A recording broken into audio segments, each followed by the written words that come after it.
welcome. I'm so glad you're able to join us today. We have a very special episode. I'm so excited. Today's episode is about everybody sharing their favorite writing craft books.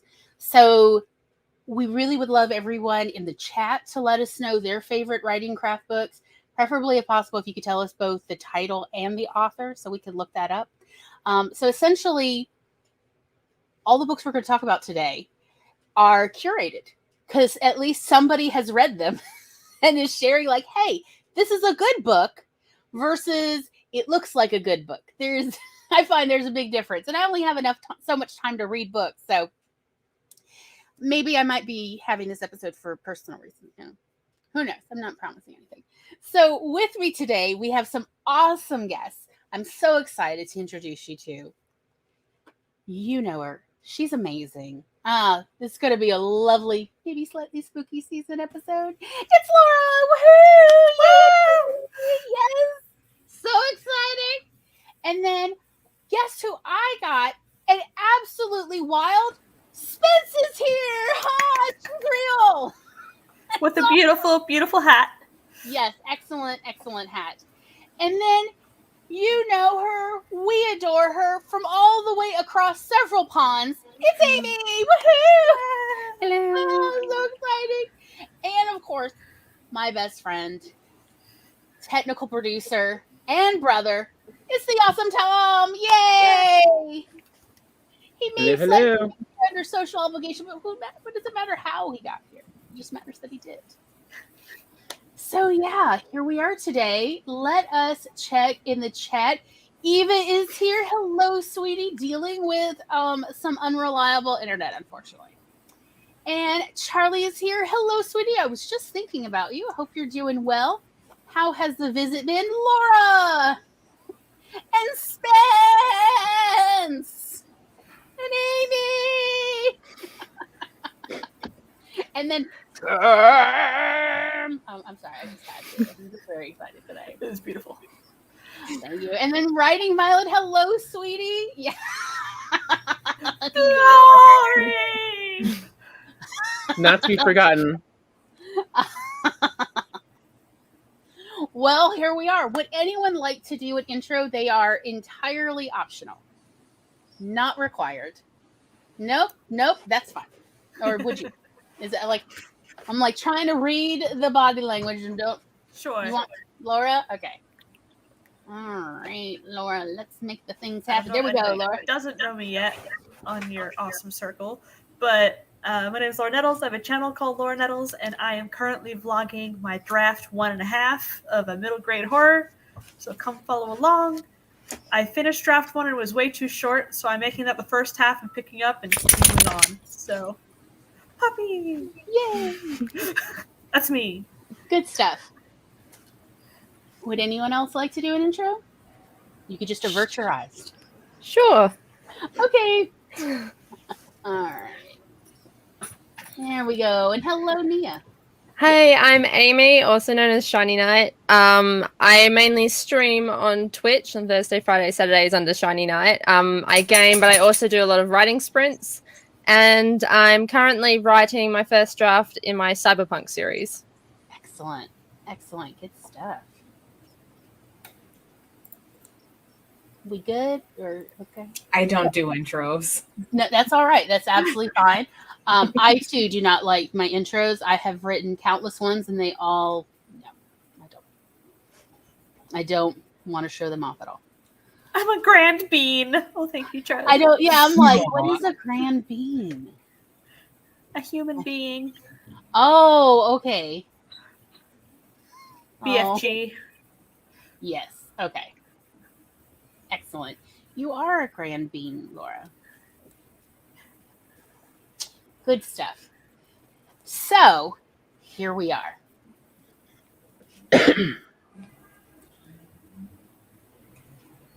Does anybody want to just go ahead and jump in? Or we could chit-chat for a few minutes and warm up some craft. Which if you like. So what's the first writing craft book you ever read?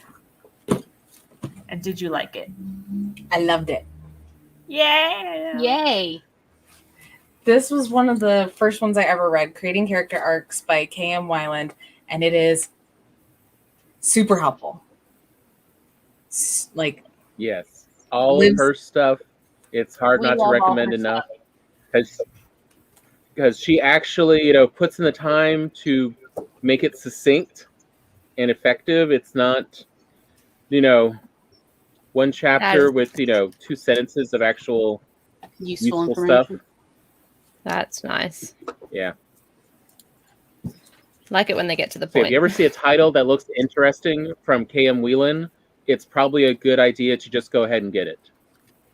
Because you'll probably like it. Because, oh no, she's going to teach you exactly how to do that. There's no question. One of the things we're going to try to do today is keep a list of all the books mentioned so that we can put that in the comments section and pin it after the show. Oh, good idea. So if anybody wants to come back to it, they don't like, look, we know your time is precious and you're like, wait, I can't quite remember the title. I don't need to watch the whole show over. So we are going to try our best. We cannot promise anything. So if there's anything we skipped or we misspelled or credited to the wrong author or something, please let us know, like directly or in the comments, and we will fix it. But again, you don't have to write all these down. We're going to do our best to essentially compile a list so that, essentially this whole conversation, people can benefit from it anytime. Because we have read enough craft books that were like, that was literally a waste of my time. I will never get back. I'm offended, as well as I want my money back. We've read enough of those kind of books that we're like, let's talk about the ones that are worthwhile. Because they seem to, unfortunately, be in a bit of a minority.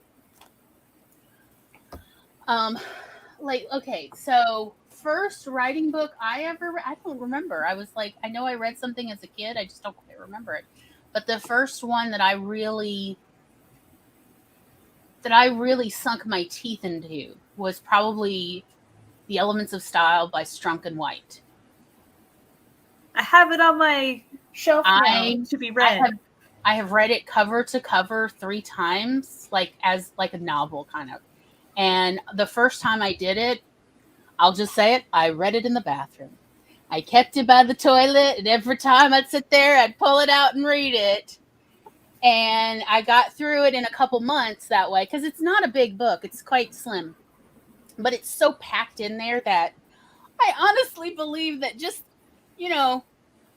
bathroom time is just the right amount of time so you don't read too far, just a page or two. And then you have time to think about it.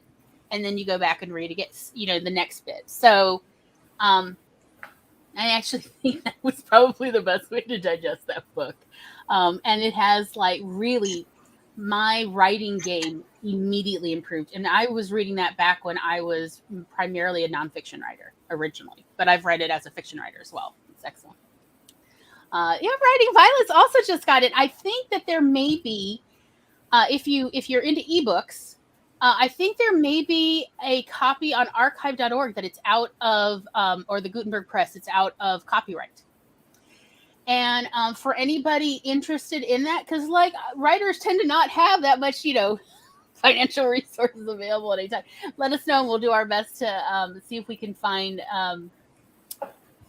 copies if they're out of copyright. So if they're held by Gutenberg Press or archive.org, we'll do our best to help. And really don't underestimate your libraries. I don't know if they have this in every state, but I got a list that I'm working of books I'm working my way through, and I've gotten most of them through libraries that's not mine. You mean interlibrary loan? Yeah. Michigan has a Michigan interlibrary loan system, which allows me to request a book from a library in the UP, and they will ship it to my library and check it out to me there. Nice. It takes a little bit of time, and you have to go to the library to pick it up if they don't have an ebook, but it broadens your horizons on what you can get so much, especially if you're like me and you have to have a physical copy. I can't do e-readers for my life. Excellent. I understand. Glory has gone through 5 different e-readers, and just it's not the same as a physical book for her. I have dyslexia, so it's actually rather difficult for me to read screens for more than a few minutes before my eyes get tired quickly. Like all reading is a bit difficult for me. So even print, it's a little tiring, but screens, even with the dyslexic font, it's especially exhausting. As well as it's very difficult because I keep having to reread sections because of how it's harder for my eye to track it, unlike with print. So again, I understand like not everybody's into ebooks. Also, there we do have recommendations if anybody is interested in using ebooks with very natural speaking software, free, to read it out loud to you. Because not all the writing craft books we're going to talk about today, or that everybody's going to talk about, necessarily has an audiobook version, unfortunately. But we have found some excellent free software, free apps to use to have a natural speaking way of reading it out loud to us. And that has been a real lifesaver. And we've done it specifically with writing craft books. Free is my favorite 4-letter word. I know, I love it. It's so nice. It's my fave. And even if you don't have any hardships with reading, like a digital copy or whatever, it's still just nice to have a paperback, to be honest. I just love physical books. I love Same. the feel. Yeah, I And the I smell. love being able to write in the The margins. smell. I will write in the margins. I will make myself notes. I actually have, look, all the librarian in me is coming out, as well as the teacher. I have my multiple highlighters because every color means something different. Okay, I'm just saying. It's You know what's better as than well highlighters? as, huh? You know what's better than highlighters I found? Mild liners. What's better? Extra highlighters?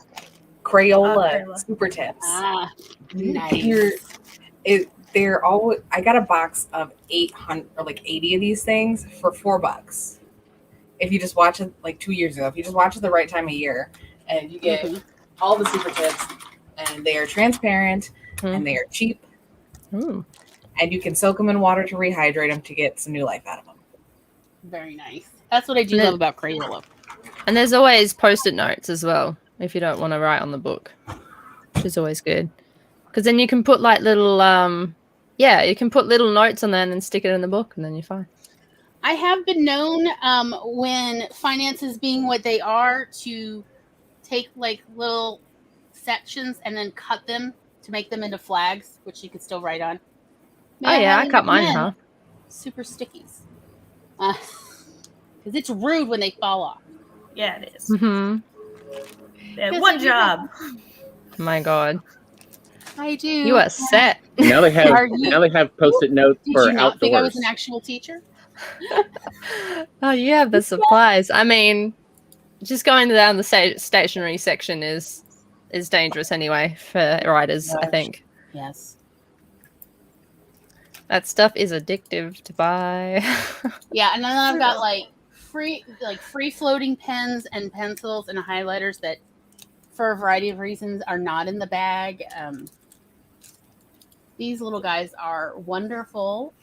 They're Marvy Lip Plume 2. And I'll tell you what, why are they wonderful, Corey? You have both, hold on, I'm going to have to make this larger. Ooh. You've got both a marker tip, and then you have I love pen fine tip. line. So, and they come in a bajillion and a half colors. So I use them a lot for making signage, but also they're wonderful for highlighting and writing in margins. And again, when you want to color code, color code And notes. and I love speaking color of coding. speaking of fine lining, if you like fine detail pens and markers, definitely always look for the Japanese companies because that's always been their priority. Yeah. So they will always have a better quality for a fine detail. Or when This they're is my setup. I got this little tray. That's just what I have at my desk Okay. next to my computer. There's Don't mind the Amy. N7 badge, but I've got like all the things you need, like blue tack and all the types of pens. I've got black, white, all the colors and the thicknesses, and everything else is in a drawer. Though I do have a lot more than that. That's just after sorting them out. But I like to keep that next to my computer and set up, so it's a lot more organized. And then Spence, what you got? I saw that you had something. similar thing. Nice. That's so handy. Yeah. Probably a little more chaotic. So I have like all the metallic things and 3 different brands of pens, inking pens, photo-free blue pencils. Shut up. And By the way, then a for little anyone card. watching this in the replay? rewatching this later, on the replay, just know without any question, I have not talked to any of these people about this, but this is just the at-hand usable set of pens. There is at least twice that amount hidden around them in the room. Oh, at least twice. I've got No a one on whole AuthorTube. drawer. Yeah, no one on AuthorTube has less than a giant volume of pens, because you can't ever have too many pens. Oh, I You love want- Micron. Oh, my darling If you want heart. Yes. super fine tip, Oh, Oh, aren't those the Ooh. best? they are And the don't get tiniest dry tips I've quickly. ever seen. They're so wonderful, and they do come in different colors. And then I want the one. Muji .38s are pretty good too. Spence, did you have more? I couldn't quite tell if I cut you off. I do. I want to show off one thing in particular because I ordered, I think I saw you have it, my favorite pencil. The Graphic Gear Pentel PG. Yes, good old Pentel. Ooh. So I made an order to buy one that I'd lost, to replace one that I'd lost. And they sent me a box of 12 instead for the same price. Yeah. Nice. Nice. And it didn't impress Have anybody Micron. for 3 months until I found like my art friend who was like, oh, Yeah. you feel it too. Yeah. I got- Honestly, I feel like real love is a pack of microns. Mm. Like I don't like the especially- microns. I love micron, but particularly the micron brush tips.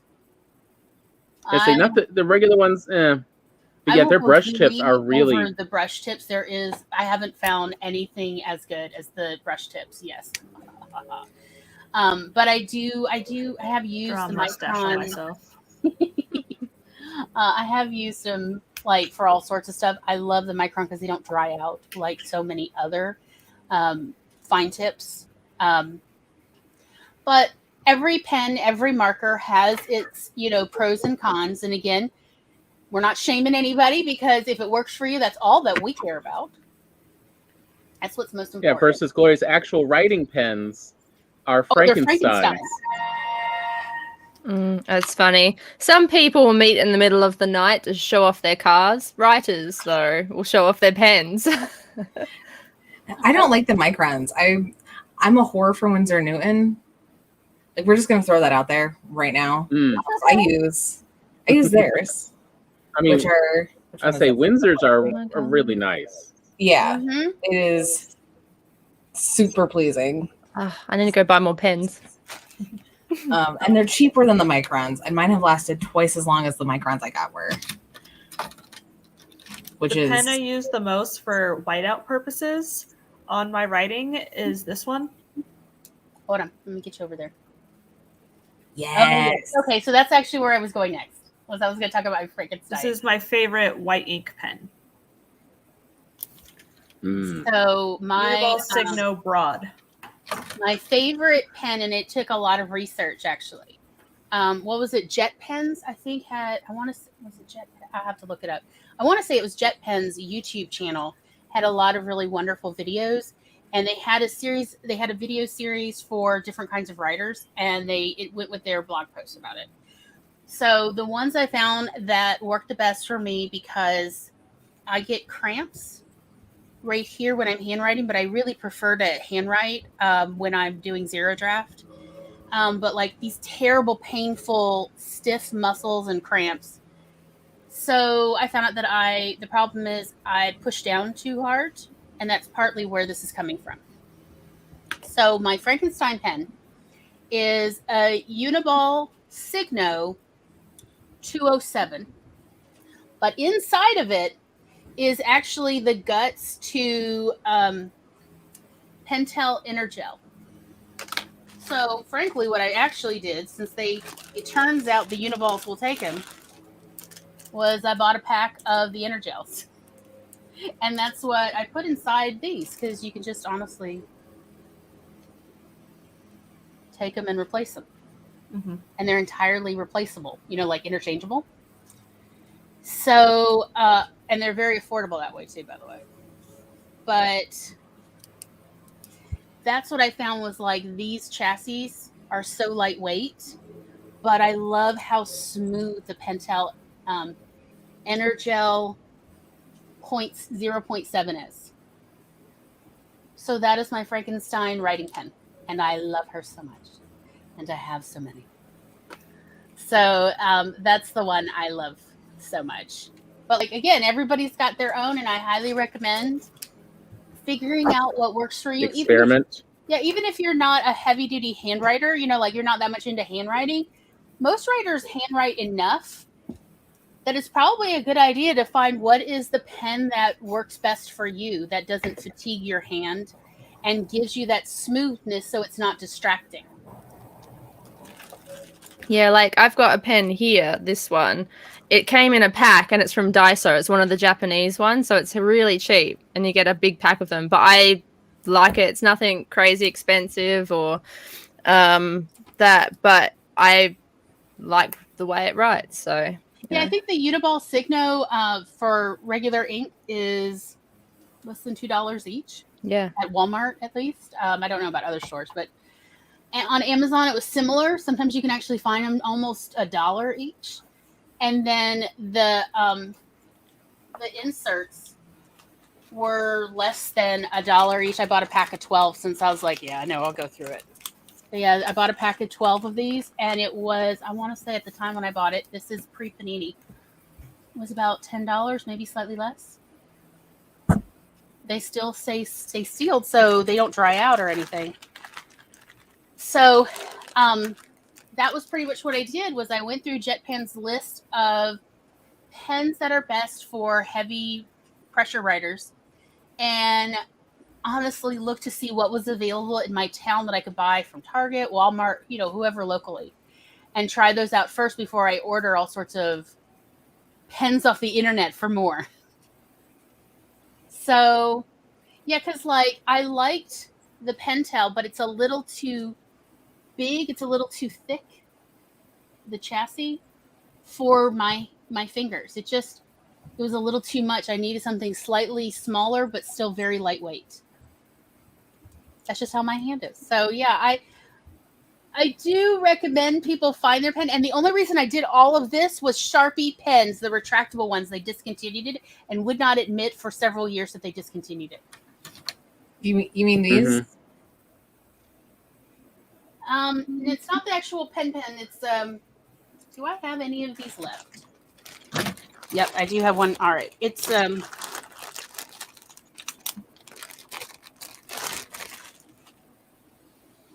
Oh yeah, that pissed me off too. And they wouldn't admit it for years, because if they'd said we're discontinuing it, I would have bought a whole heck of a lot. And I would have been okay for a little while. So I would have had time to find a different replacement pen. But yeah, these felt tips. They discontinued it, and like they didn't tell anybody. So it was harder and harder to get. And then, they couldn't get it and they wouldn't tell you why. They were like, oh, there's more coming soon. And they kept saying that for literally years. So mad. So that was the ones that I was looking. I've tried the new pens. I'm sorry. They're not the same. No disrespect intended to anyone else. It's just I did not find that these are not the same. None of these delicious. Does anybody else care way too much about the size of their pens, like the size of the point? Well, yeah, because like the way you write, if you write too big or too small for that tip, your words won't necessarily look like how they're supposed to. won't necessarily be legible. Does anybody like else have a 0.38. favorite size? 0.38. Where do you get those? Muji. Okay. I usually work pretty well somewhere between a 0.5 and a 0.7, but it depends because I've noticed 0.7s are not all created equal. Like some 0.7s are much thicker, as well as that spread. The ink spread matters. Yeah, I'm using a 0.8, but I do like fine rather than the thicker tip. Yes, said there were more coming, and it's just lies. Like the late 20-teens, it was all crisis time for me, pen-wise. Like this is my writing with the 0.38. This is part of my. Hold on, let me make you big. These are sentences that I've read that I really liked that I want to study how they are composed, comprised. Mhm. So this is the 0.38. So pretty good for. I write pretty small. That's nice. Yeah. So this I is tend to my, need like a finer tip of somewhere around a 0.4. Mm-hmm. This is my style Bible for studying craft books. I start to. Why is everything so light? There it goes. I study. Yeah, you are books getting a and blue master out. classes. It's not even really white paper. It's cream. Are you facing the window? Is that what's happening? Yes. Okay, that's okay. So yeah, but Yeah. that's what I use my pens for, is writing my style Bible and my outlines and stuff. Bullet journaling. I exclusively use 0.5 and will get mad if someone hands me something different. I've hurled pencils at my sister before. She was like, just use this. It's like, no. Yeah, I actually don't care for most 0.7s. For me, they tend to be too thick. I use them for bold. That's how I write. I've been told that I write in another language, so My math I teacher is like, I'll just get in there and. But I mean, they have actually proven that your mind processes handwriting on paper differently than typing or speaking. So I mean, there are times and reasons for why you need to write stuff versus putting it on a phone or a computer for a list of different parts of your brain are activated.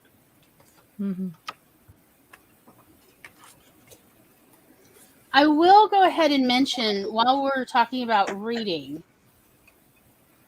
that I also use these bookmarks. Yeah. And so they do have a blank center in the back, so you can write on that as well. And it can be helpful for making some notes, as well as I would not say that it's like really heavy duty paper, but it's, it holds up pretty well. They come in a pack of 50 from, what is it? I'll have to look it up. It's like, why don't you actually print your company name on here? Because I really like them for all sorts of little paper. They're too classy. They're too classy. I feel like it's short-sightedness. But I do use them, and then I reuse them. So the ones that I don't write on, I just keep reusing them till I feel the need to write on that. I feel like when a writing craft book is really good, you want to write on it. You want to write somewhere. You want to make notes for yourself because there's something in it that's speaking to you. And you don't want to forget it, or you want to quote it.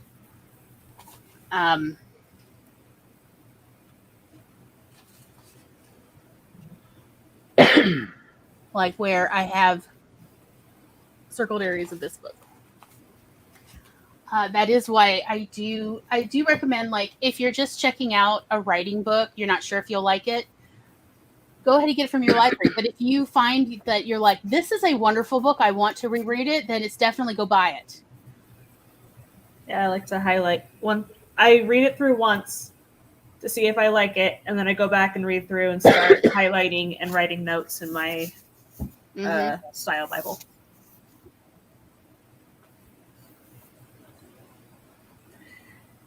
So I wanted to bring up a book that I've heard a lot of people really don't like, but I loved. John Truby's 22 Steps. Ooh. I don't know. I loved it. And so many people hate it. Has anybody else read it? I'm not familiar with it at all. I don't think that's the How do you name spell of that last name? John Truby, Truby. The book is Anatomy of Fiction.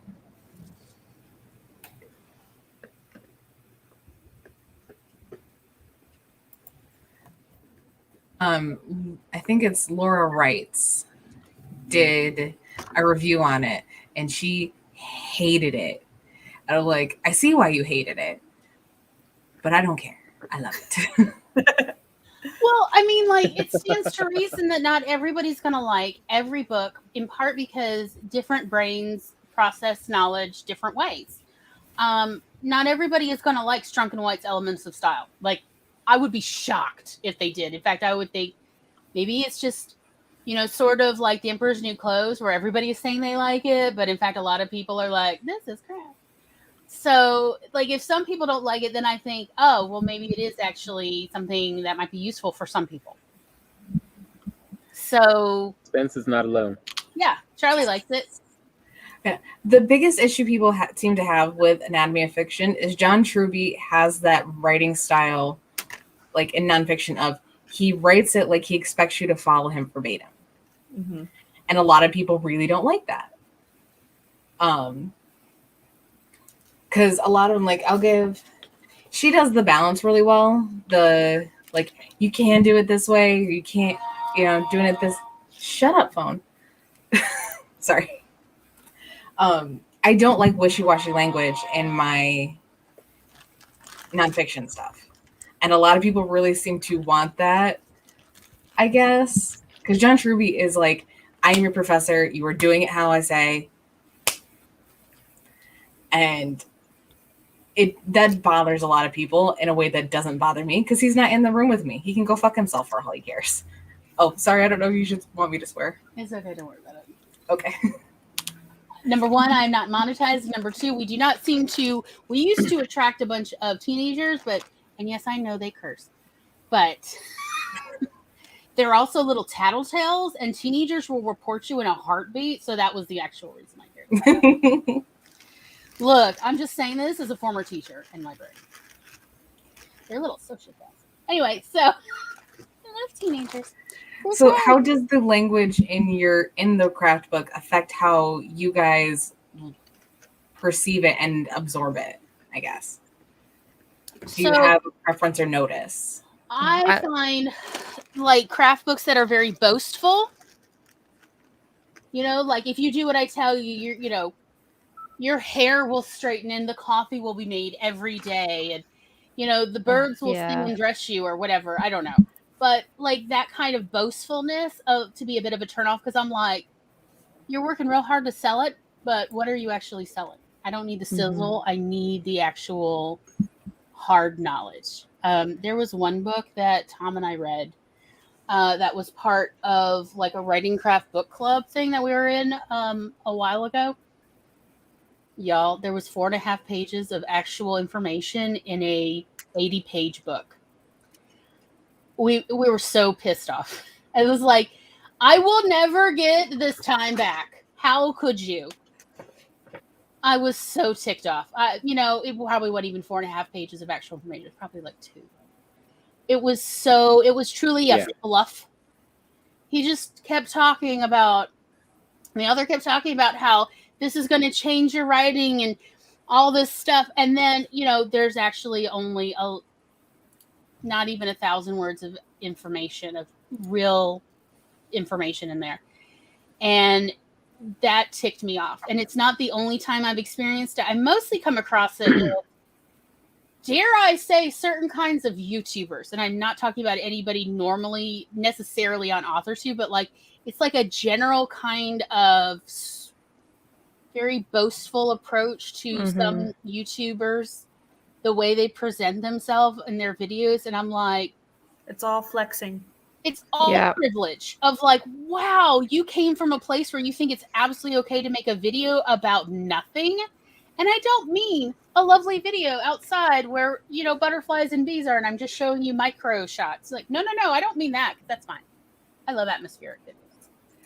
I mean where they're talking and it's 5 minutes in and they haven't said a damn word of any importance, of any kind of interest at all. That's what I find frustrating. So I normally come across it more with YouTube videos than with books. But there's been this push to write, what is it? They've got actually some jargon word for these filler books. So it looks like you're like a really well-published author. You know what I'm talking about? Have you come across? Low content. Thank you. That's the one. Low content book publishing. And I'm like, you can rot in hell as a librarian. You can rot in hell. There's like an actual good reason to do like the low content ones. And that's when you want to design notebooks and you don't have the means to design to like physically make the notebook with the pretty cover you want. Like you can buy notebooks on Amazon and that's considered like low content. That's fine, but that's a notebook. That's not filled with BS. Yeah. That's filled with blank pages that I can then fill with my BS. Yeah, no, I agree. And you definitely want it to be realistic. I don't like anything that gives you advice on prim, proper, perfect, absolutely best situation kind of thing. Because people get busy, stuff comes up. Sometimes you're not in the mood. So you want something that's more realistic and definitely to the point as well. I don't like fluff. I like going to the point and having it nicely sized and direct. Like the book that I brought. So yes. And Violet has a good point. I thought I just blanked. What was the name of that book that only had 2 pages of info? What was it, Tom? Writing in the Dark? Yes. Is that the one? Yes. That's it. That's Yeah. I read one like that was called Authorpreneur. If you see that book, run. I have seen it. And it was when I got Writing in the Dark. Like it was below. It was like other books it recommended. And I was like, Authorpreneur. Oh no, I hate these portmanteaus. Okay, there are multiple Writing in the Dark because this one is my second favorite writing craft book of all time. All right, let me pull up my Amazon and find it. Good point. If you want to enjoy some quality book roasting content, Tamara Woods did Authorpreneur as part of her book club on craft books. And then Savvy Writes Books did a review on it because I sent it to her. It was so bad. Like I bought the book to read with Tamara's book club and it was the worst one ever. So I sent it to Savvy for her to roast on YouTube and it was so good.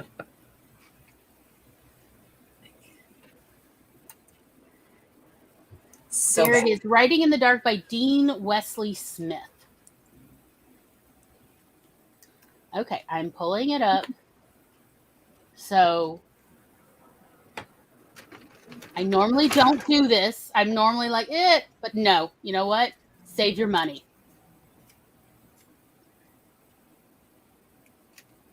Genuinely, I deserve my money. Although by all accounts, Writing into the all the Dark. books. Okay. Writing into the Dark. This book deserves to burn in hell. Really, all of his books. Nah, that's not what I wanted to press. I wanted to get the cover. Why are you like this? There we go. I wanted y'all to see it. So ticked off. And he also, in Writing into the Dark, promotes low content. And I'm like, you bastard. Oh, no. Yeah. And bluffery. Like, yeah. Like, it's all and you know people the still dark, wrote in that shady style. Shit. How to be a hated writer is what it should have been called. Yes, I am owed my $5.99. So, going on to the good one. Sorry, y'all. Writing in the Dark by Tim Wagner is an amazing writing craft book for those who want to write horror, suspense, anything dark. It is so good. So this guy has written all of these. Like, he is prolific. He's in a ton of anthologies. I think he's also written IP stuff. Like, he's written for Supernatural. Dungeons and Dragons, Shadow Watchers, Stargate, Dragonlance, and then a ton of novels. And so he knows what he's talking about. He's also a professor, so his writing style is not fluffy. It's great. It's just chock full of stuff. The chapters are Why Horror Matters, Things Unknown, Everything You Know Is Wrong, Hello Darkness, My Old Friend. So, like, the different flavors of horror. Horror comes from the violation of reality. How to get weird ideas, avoiding cliches, how to build a better monster, using dread, terror, shock, horror, and disgust in your writing. The horror hero's journey. So it has a bunch of different variations of the hero's journey that are done in horror books. So the bunch of different endings, like the main character, like, becomes the devil is one of the endings you can do, or the main character, like, succumbs to the devil. Like, there's a bunch of different, there's 8 different endings that he comes up with. So it's incredibly informational. How to write with an emotional core, different narrative structures for writing horror fiction, how fear affects the mind and body and how it affects your character's actions and decisions. And then at the end, the Appendix A is an autopsy, so a critique on one of the first horror stories this guy ever wrote. So he shows you his first story and how terrible it was, but there were still some seeds of potential and how you can see that in yourself. And it was, it's so good. Excellent. Oh, that sounds like a really good It does. full-on book. Really good. Yeah. There's no fluff in there. Another good one that has no fluff is the Dazzling Dialogue. That one I have had on my wish list for years. I want it so bad. Ooh. Just Was it flat out Dazzling Violet? recommendation. Anything by James Scott Bell, Yes. get it. I read like 3 of his craft Yes. books, and they're all fantastic. The Mental Game of Writing by James Scott Bell. Like, Yeah. can you tell? Like this, it feels ridiculous to say that a writing craft book changed my life, but it genuinely did. Yes. Because I think about it all the time. When I'm watching stuff, when I'm reading stuff, when I'm talking to my friends. Yeah. Like James Scott Bell, you know, I was pleasantly surprised that he's such a good coach. At least that's what, like, I got out of this, The Mental Game of Writing, because I've read it now several times from cover to cover. And I also got the ebook version too, so that I could read it on my phone whenever I wanted to as well. Because at the time I was truly, this was several years ago, I was gripped by imposter syndrome. To the point I had convinced myself to never write again. But I knew it was out of fear. And that I was like, you know, in my head so much. And I was like, if it's fear, then that's definitely something I need to get over. Even if after I get over the fear, I still don't want to write, that's different. So trying to find someone to help me with that, James Scott Bell was like, you can do it. And I'm going to tell you exactly why and how. And he was right. Even though he did not know me, he knew all the ways writers get inside their own heads. At least for me anyway. So that and another wonderful coach, Walter Mosley. This year you write your novel. This is before that, 5 years before that, when I had said I'm never going to be a writer. It's never going to happen. And I happened to spy this at the library. I'm just sitting there. And I was like, what an interesting title. And what a slim book. You had me at slim. And there's no fluff in this slim book. That's why it's slim. He literally, spends about a third of the book explaining why you're going to do it. And then the rest of the book going over the entire process of writing a novel. Starting with butt and seat every day. And like takes you by the hand, like a mentor, and says, this is how you do it. It's doable, it's easy. And then he's like very realistic about, do not expect to sell your first book. It's probably absolute utter crap. But you need to do it for you. And maybe later you'll edit it and you'll improve it, or maybe you'll throw it away and you'll try again. But you need to do this for you. And it was absolutely wonderful. I've read this probably like 18 times.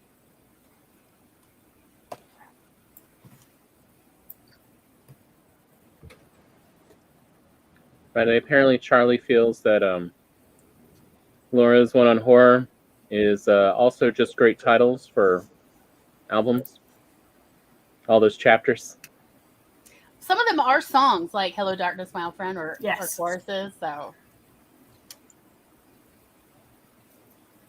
So, if you want another great one for horror, the back of Writing in the Dark has an entire library of all these books are great for reference and other things. So the first one on there that I got, did I get two? I don't remember. But I got this one from there. It's called Body Trauma. So this is the 4 steps in trauma care, details of skull and brain injuries, specifics in penetrating and blunt neck injuries, the Dirty Dozen, dreadful but survivable chest injuries. Oof, I need this book. So I used this one to figure out in one of my short stories. No, this is David W. Page, MD.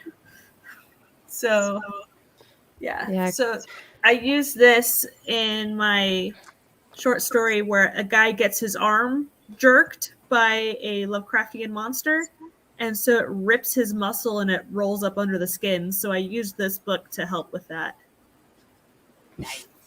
But since then, I've also gotten these two.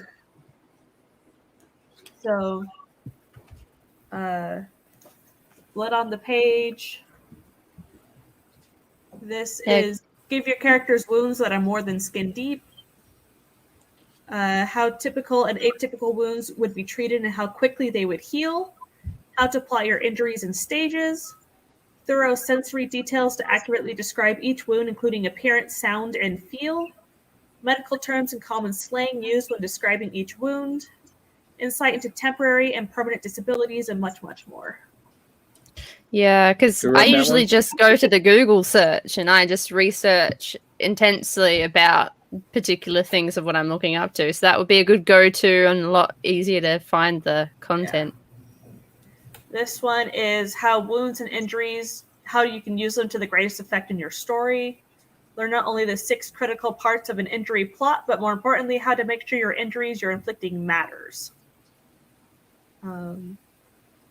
With an in-depth analysis of 9 different injury plots in popular fiction and a walkthrough of how to build your own, this book is the guide to using injuries in your story.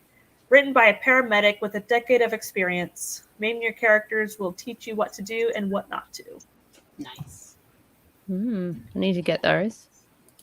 So those are more of the horror and types of craft books that I've got. That's kind of like the one that I've got, which is I don't know if you'll be able to see it there. The Emotional Wound Thesaurus. On my wish list for a long time. Yes, it's really like good. I've only mainly just flicked through it. I don't know what my hair is doing over here, but no worries.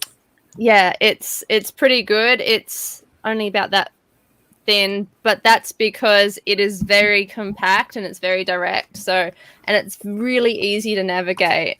So it's got let me find the index. So it's got like traumatic events listed as a section, and then it lists stuff like terminal illness, parents' divorce, a natural or man-made disaster under that as a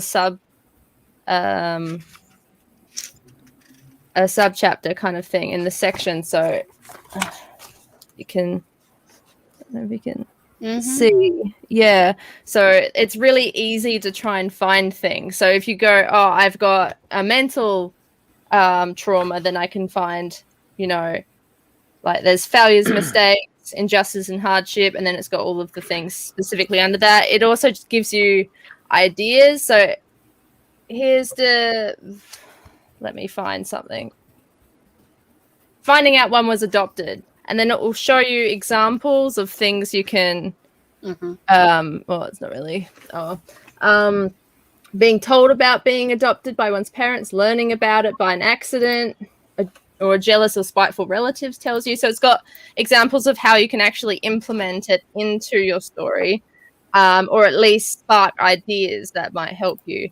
And then it's got things broken down into basic needs, often compromised by this wound, which would be love and belonging, esteem and recognition, and self-actualization. And then it's got false beliefs that could be embraced, such as if my real parents gave me away, there must be something wrong with me, and a multitude of others. And then it's got the character may fear because of this. So it's more so also not just specifically in the moment and the present of the trauma, it's how it impacts the character in long term as well. So the character may fear abandonment and rejection because of this trauma. And then it's got possible responses and results. They might have mood swings, or they might examine family interactions intently. And then it's got personality traits that might come from that, such as attributes like adaptable, analytical, and flaws like they're confrontational, cynical. And then you'd have triggers that might aggravate the wound. So how it can come into play further along after the trauma has already happened. And opportunities that to face or overcome in ways that they can actually resolve or manage or deal with the trauma as well. So, and that's just 2 pages on that one section, broken down really simply as you can. I love that. Whatever, but yeah, I would just be happy if I never encounter another story where they act like PTSD is something that happens within a day of a traumatic event. Yeah. And then 3 weeks later, they're fine and this never comes up again. But that's what I like about that book, is it shows you examples and how it actually impacts the character's life in the way that they display it. Even if they're not necessarily sure of it themselves, they might express it in terms of the way that they react with other people, such as like being overly cynical because they're afraid of abandonment. So it gives you examples on how you can have that trauma be displayed throughout the reactions and interactions with that character, which I think is really in-depth character building. Yeah. Great. No, I mean, that sounds like a really useful book. Yes. And yeah, that's why I also like it's direct and to the point in those little sections, and it makes it so much easier to read, find what you're looking for, and just go straight to the point, which is really handy. Very cool. I like it. So on that note, how about we take a 10-minute bio break? You know, might be a great time to walk around a little. Drink some liquids. I'm just throwing that out there. I know. Writers, liquids, what? It's funny. Hear me out. The brain needs hydration. Hear me out. So we're going to take a quick break, and then when we come back, more books. So many more books. So many more fun writer things. I love that every time we try to talk about books, we all end up talking about pens and paper eventually. So it is one of my favorite things of like, oh, I am among my people. So on that note, we will see you back here in approximately 10 minutes.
Maybe beep, maybe beep, maybe beep, beep, beep, boo.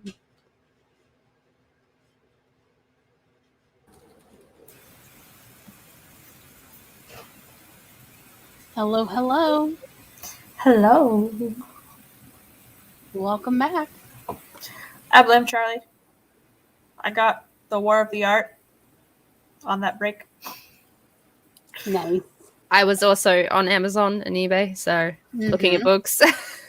Excellent. Yeah, Tom came in here and was like, "What are the books you got? What we have left to be sure to talk about?" I've only got this So one and then left. we debated. So okay, all right.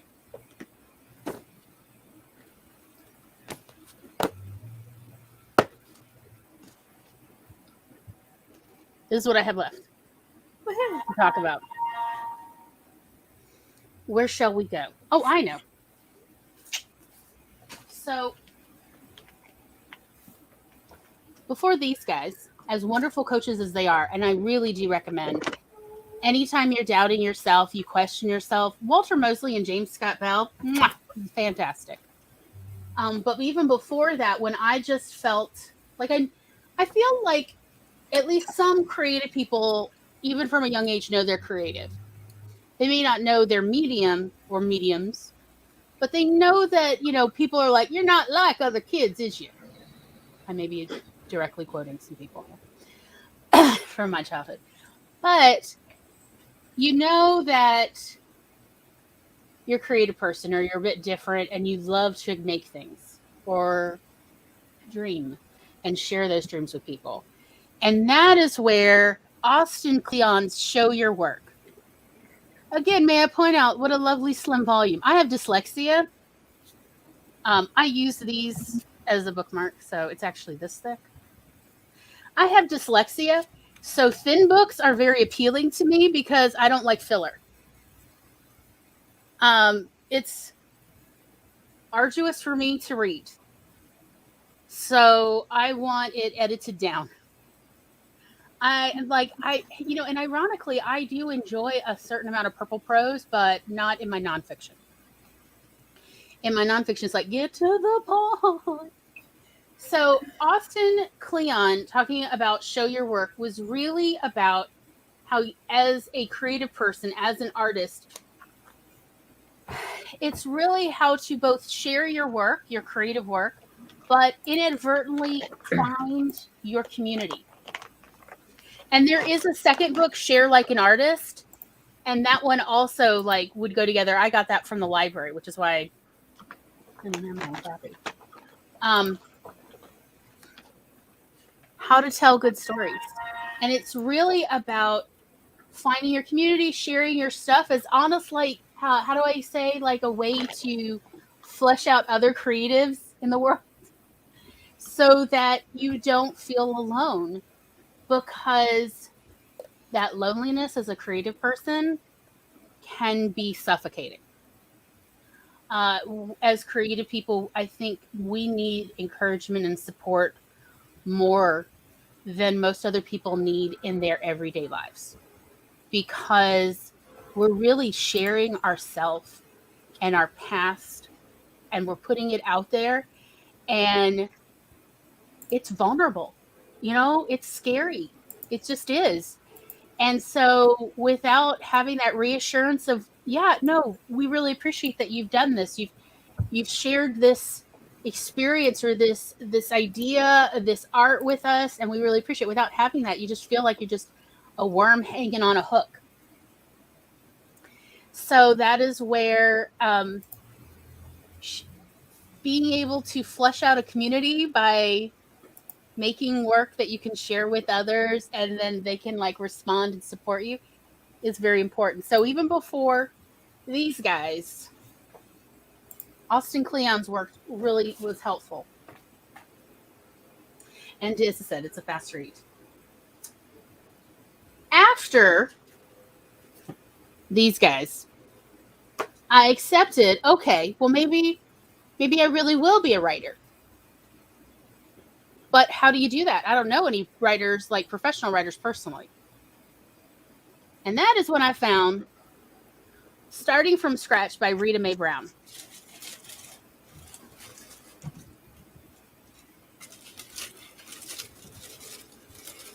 Kitty. Yes, I mean, I do love, like, thank you for the cat.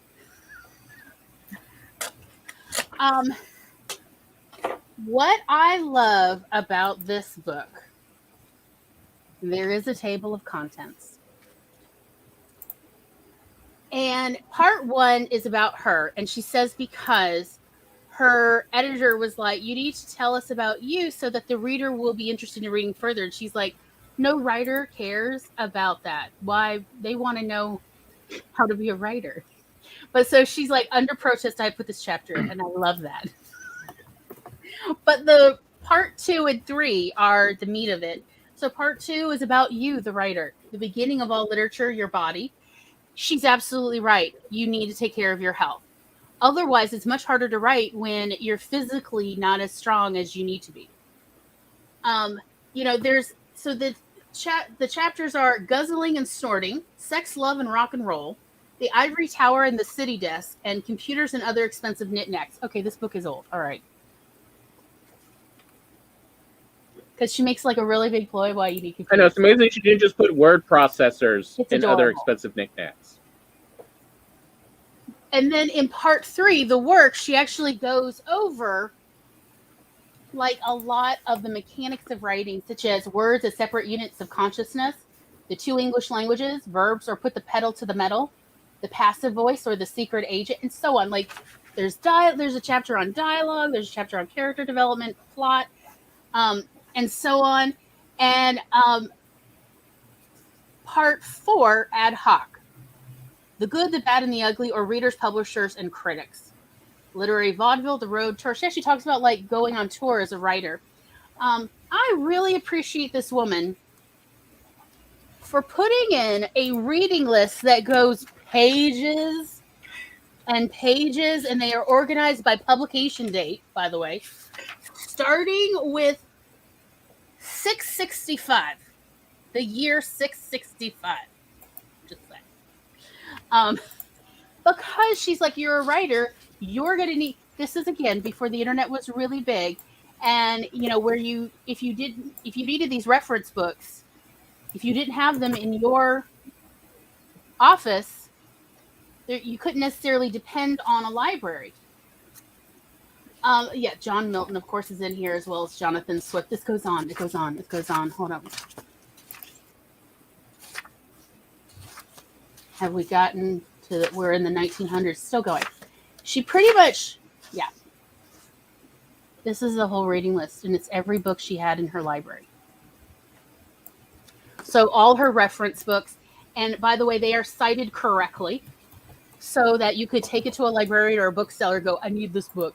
Zane Grey, Riders of the Purple Sage. These cowboy stories were gobbled up by little boys in America and also in Germany.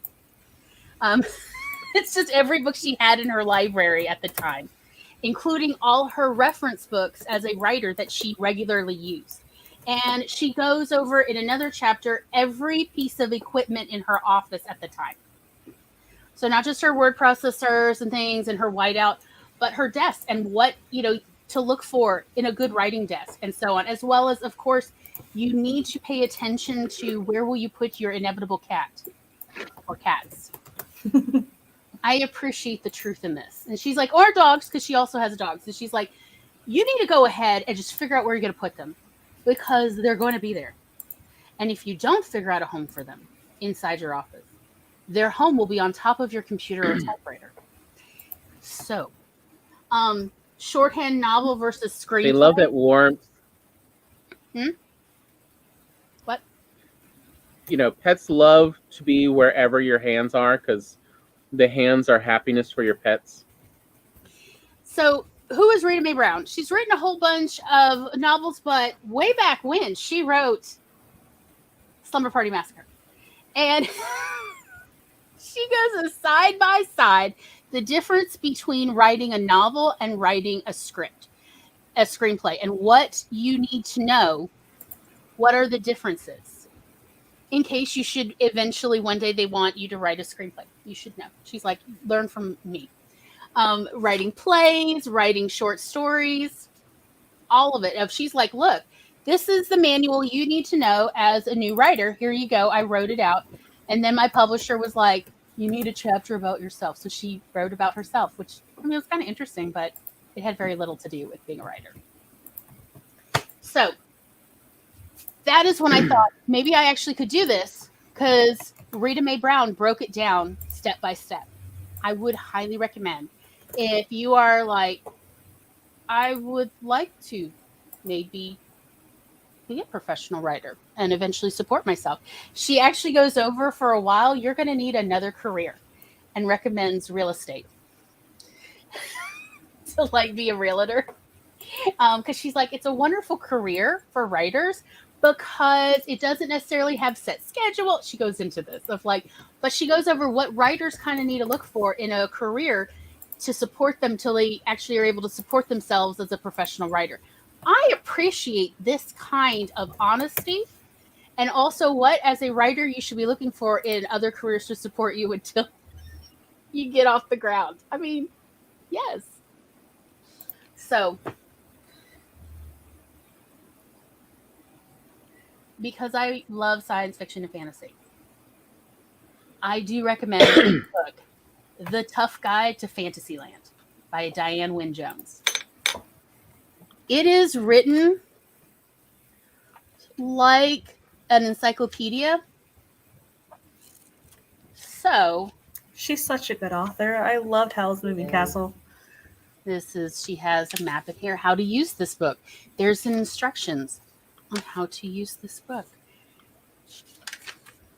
And then each section, there is a new edition, by the way, but it's essentially all the things that you might find if you're writing fantasy. So, counsel. Although other councils exist, this term refers primarily to the group of 12 or so unpleasing men who rule the merchant feudalists, because they do not trust one another enough to let one person do the ruling. The OMT for these is corrupt, but they are also cruel and greedy, and they will combine to get rid of anyone who seems to threaten their power.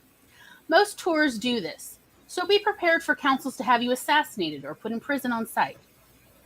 You will find the council meeting in a lavish chamber with a breathtakingly ornamental ceiling and gold everywhere. Likely they will be eating and drinking gourmet stuff as well, and each member will have different gorgeous robes covered with jewels and gold embroidery.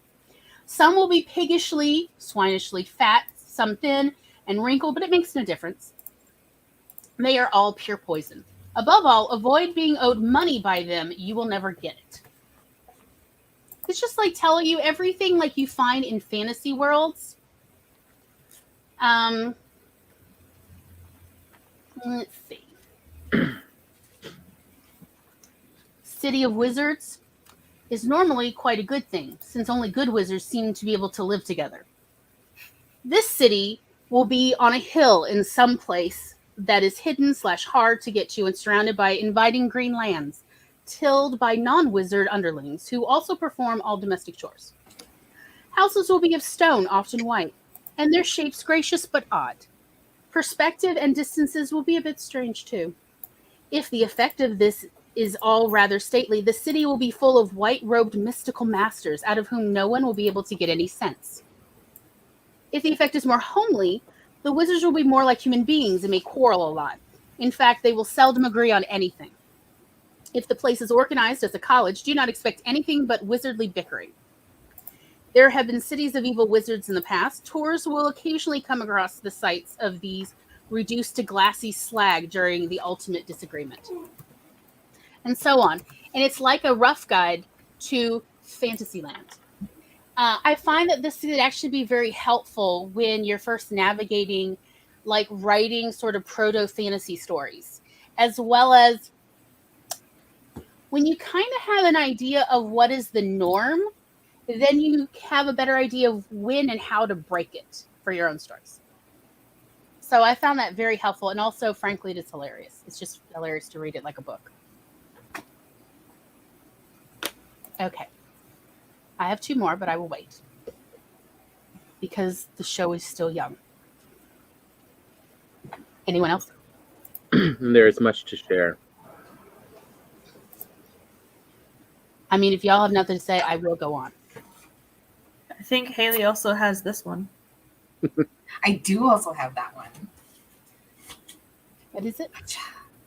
Romancing the Beat. Yes. Whiteout. Oh, yes. Which was a very welcome change because the worst writing craft book I've ever read was a book I picked up in the library about how to write romance that was written and published in 1980. Which, if you are a romance person at all, you probably have a hard line where you don't read things before 1990 as a rule, and during the 90 and the aughts is kind of sus. There was like this As I say, I know ones that's like nothing before 2005. Mm-hmm. Because there's like a whole chapter dedicated to how to deal with SA when it's the hero doing it. Oh no!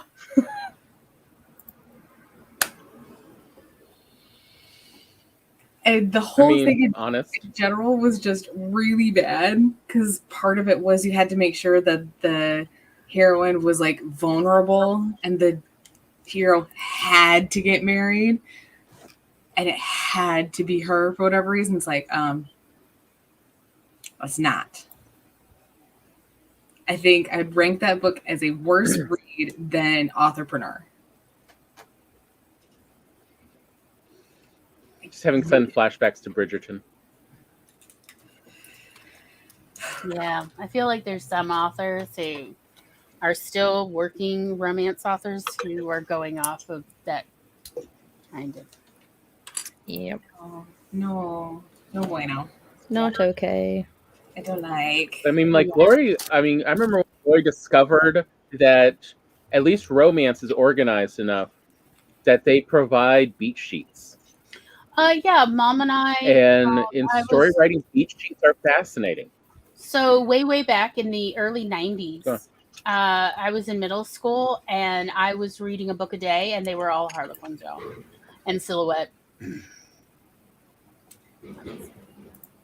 was a speed reader, but and I was reading through math class, science class. I still had B's and A's all, but I was very bored. So my mother's bright idea was like, hey, let's write a romance novel ourselves, and sent away an inquiry letter to Silhouette, I think it was, and they sent back a packet of 6 beat sheets.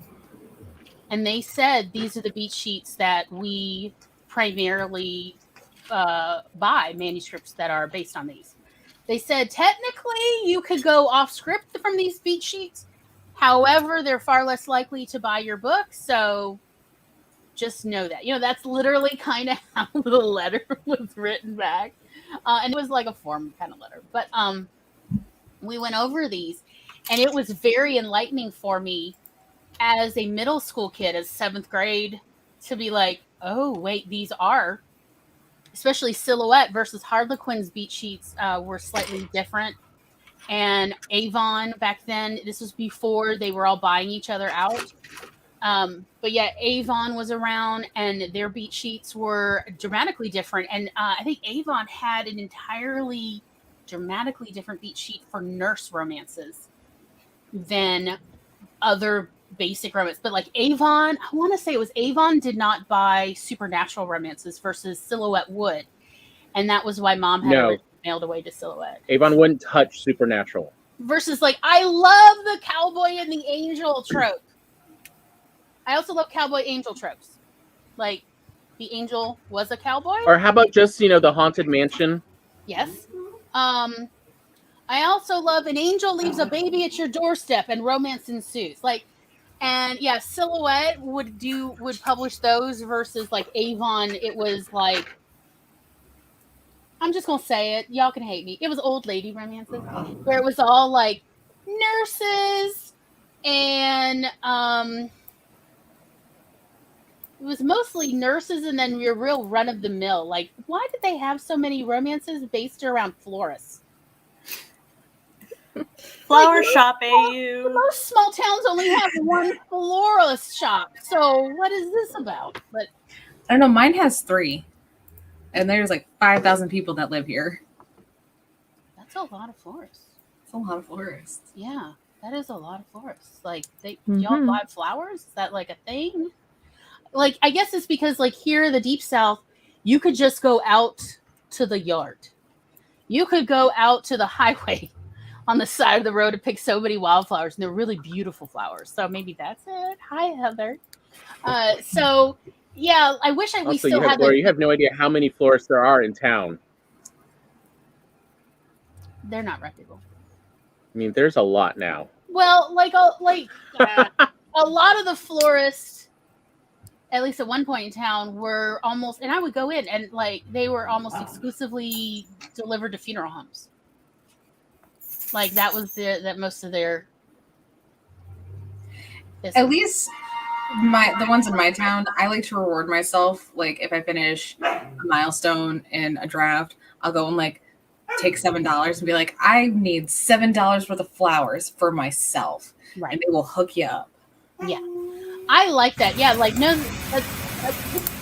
at one point in the early to mid 2000s, pretty much any florist in town, like none of them were doing sales for Valentine's or anything. Yeah, I don't know what that static is, y'all. I have no idea. It just started.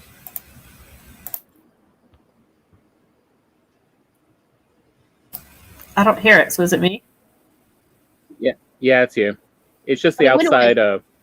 It's the road. Yeah, it's the road outside of Laura's place. Maybe. I don't know. Don't worry. My windows are closed. Don't sweat it. I just wanted to make sure it wasn't me. I didn't mean to start something. No, but I wish we still had those beat sheets. They were very different from the ones I've seen online. I've continued looking for those, but nobody apparently is turning in their physical copies. and Save scanning them. It's the wrong generation. Not that I'm saying like stick to beat sheets, especially for romances. But a beat sheet is a nice place to start for structure. It's not the be all and end all.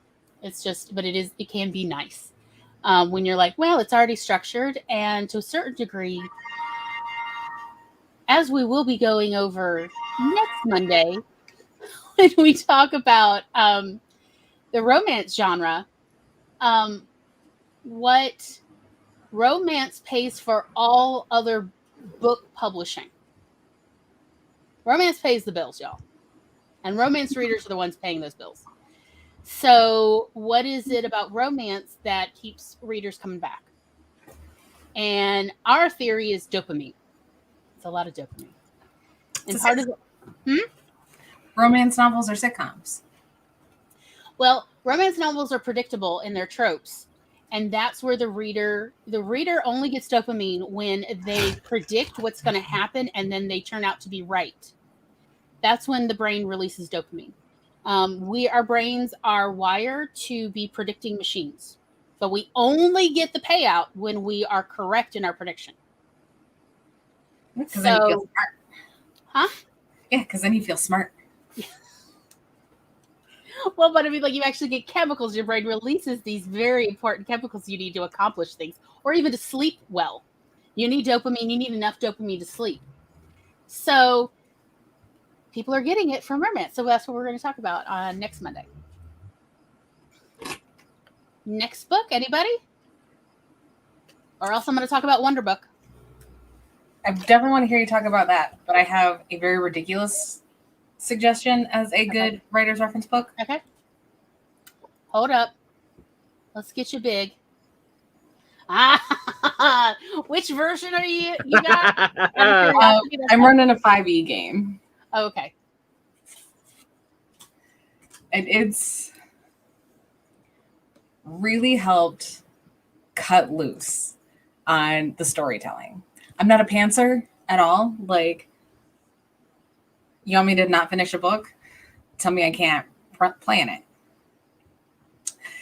So on the one hand, D&D is just the planning part. But I also have to live with the fact that I am playing with my 3 best friends in the whole wide world, and they're very intelligent people. But they're also dipshits. So they do dipshit things. I thought the preferred term now was kleptomaniac, was hobo kleptomaniac. No. See, no, they're just dipshits. Yes. And You mean they don't grow out of it from college?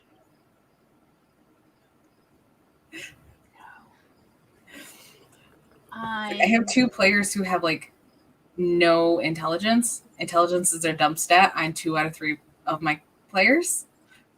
It just like no puzzles or riddles. They'll just be there for 3 games and be like, we don't want to play anymore. You won't let us solve this. Like, it's a 2-step puzzle. It's really not hard. Like, it is a puzzle for I got it out of a book for children.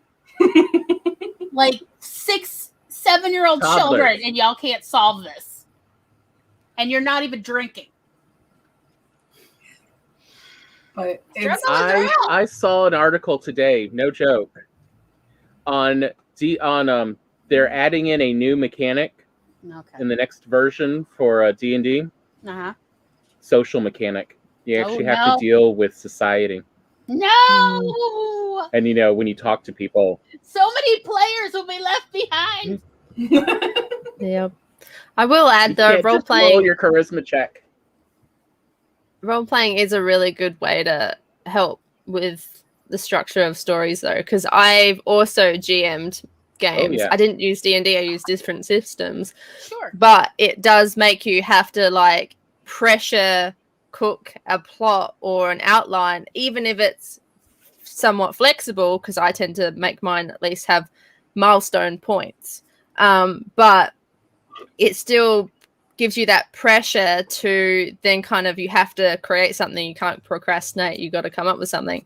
But then you can test out and solidify that idea and that story as you play in a game. Because I've actually done that with one of my books where I ran it as a game, knowing all the plot and everything. And it just kind of fills in the gaps a little bit and helps with the flow of ideas.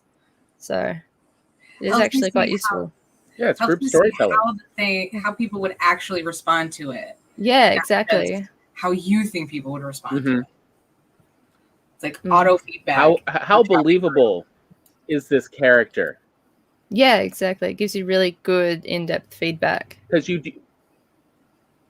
Because like one of the things that will definitely, break the suspension of disbelief for your reader is if they start sort of disagreeing with the main character's interpretation of the events they're encountering.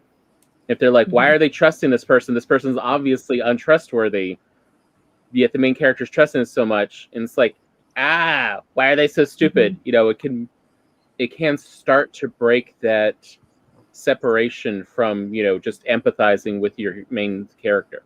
Mm-hmm. Yeah, and it's like going straight with a couple friends. Yeah, it's going straight to the beta readers effectively. So yeah, which is very helpful. Mm-hmm. Yeah, and there also just the DM guides. I'll just say like the DM guide books are just really good on how to create a compelling story, because that's what you're trying to do in an adventure. Is something that your players want to go do. It's engaging. There are RPG, tabletop RPG for every genre imaginable. And yes, there are ones for romance. That one can get a little odd, though, when you are essentially playing with a group of several people in person on a card table. And they're like, and now these 2 characters are smooching. And it's like, well, this feels about as awkward as public displays of affection.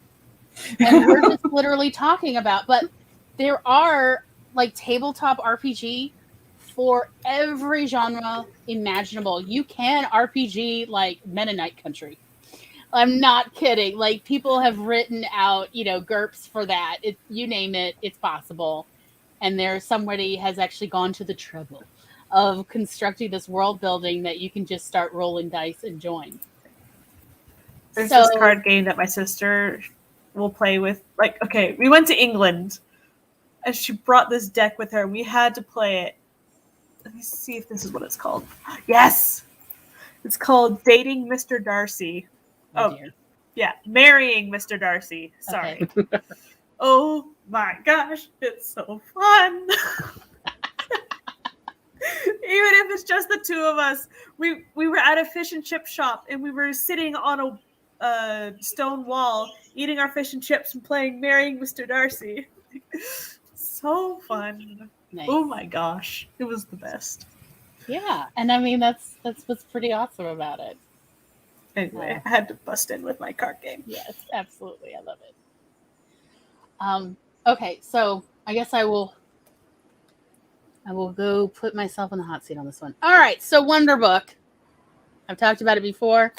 Technically, it is aimed more at writers interested in writing fantasy and science fiction, but it is really about fiction writing in general, even more than that. Like I would say essay writing as well. So these pictures are not merely pictures. They are tables, doors to narrative, a door that you have to go through, will you? A door that leads to the old family house and memory, a door to the absolute unknown, and so on. Like that's the unknown one. And so on. All sorts of stuff, as well as just some like really just cool pictures.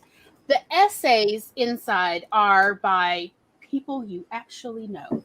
Like not personally, I mean, but authors. The life cycle of a story.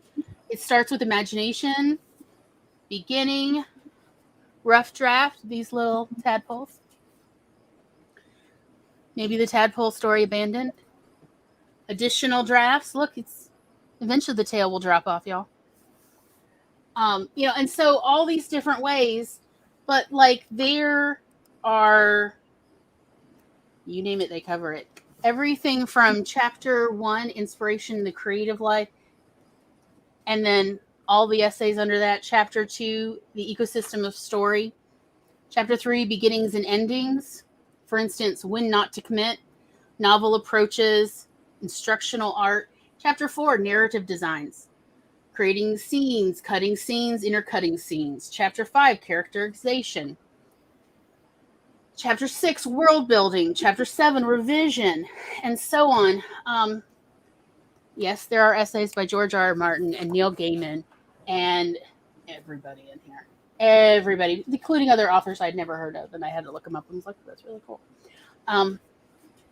Plot devices and all these essays. So where this came from was Jeff Vandermeer writes a lot of weird stuff, including a whole bunch of steampunk, and I want to say cyberpunk, but definitely steampunk, because I originally heard about him from a different steampunk book he wrote that I was trying to get our library to expand out our steampunk collection when I was a librarian.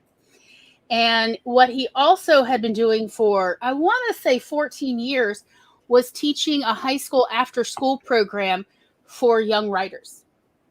So essentially, this is his book that has been honed by years and years of young teenagers going, but what about this? But what about this? Well, what about this problem? And they're all addressed in here.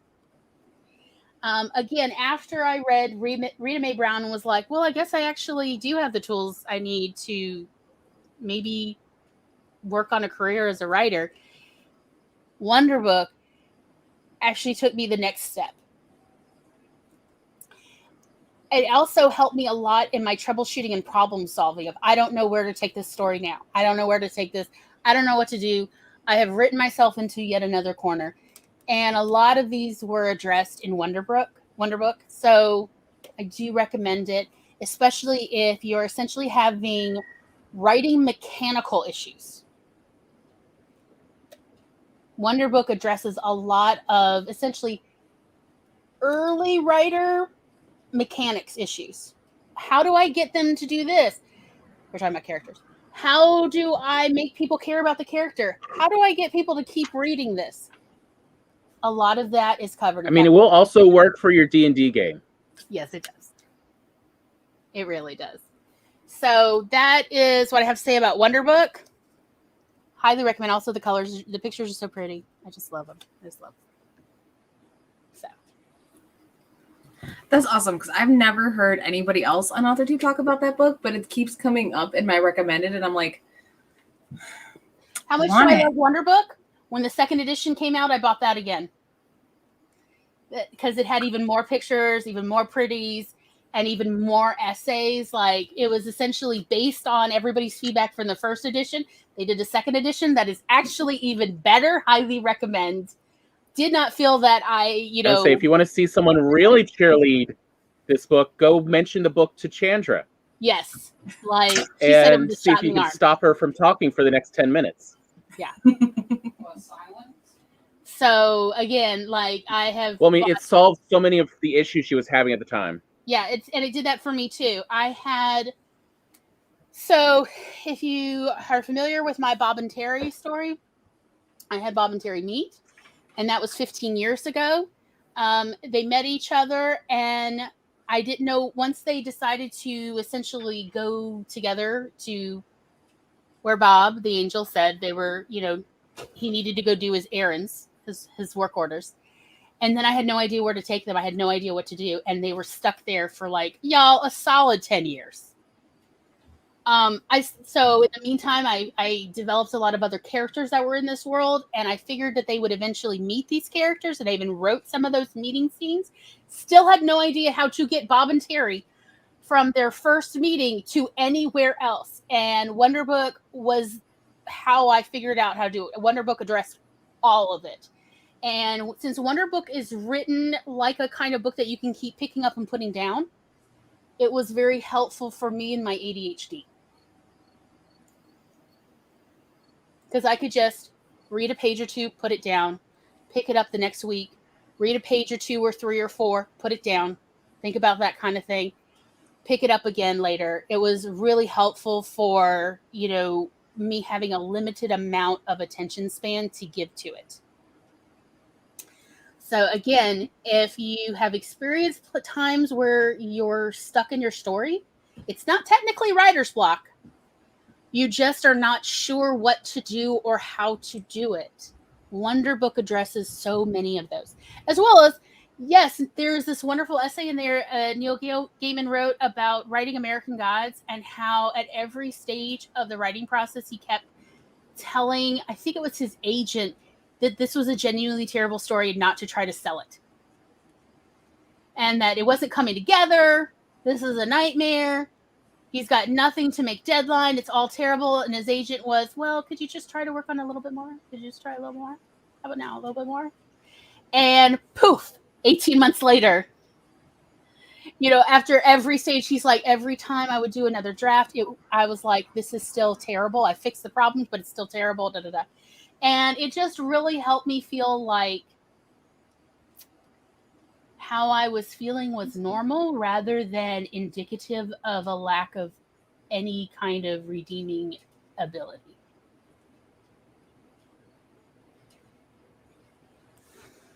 So that is what I have to say about Wonder Book. And at least for me, the niche it filled for me.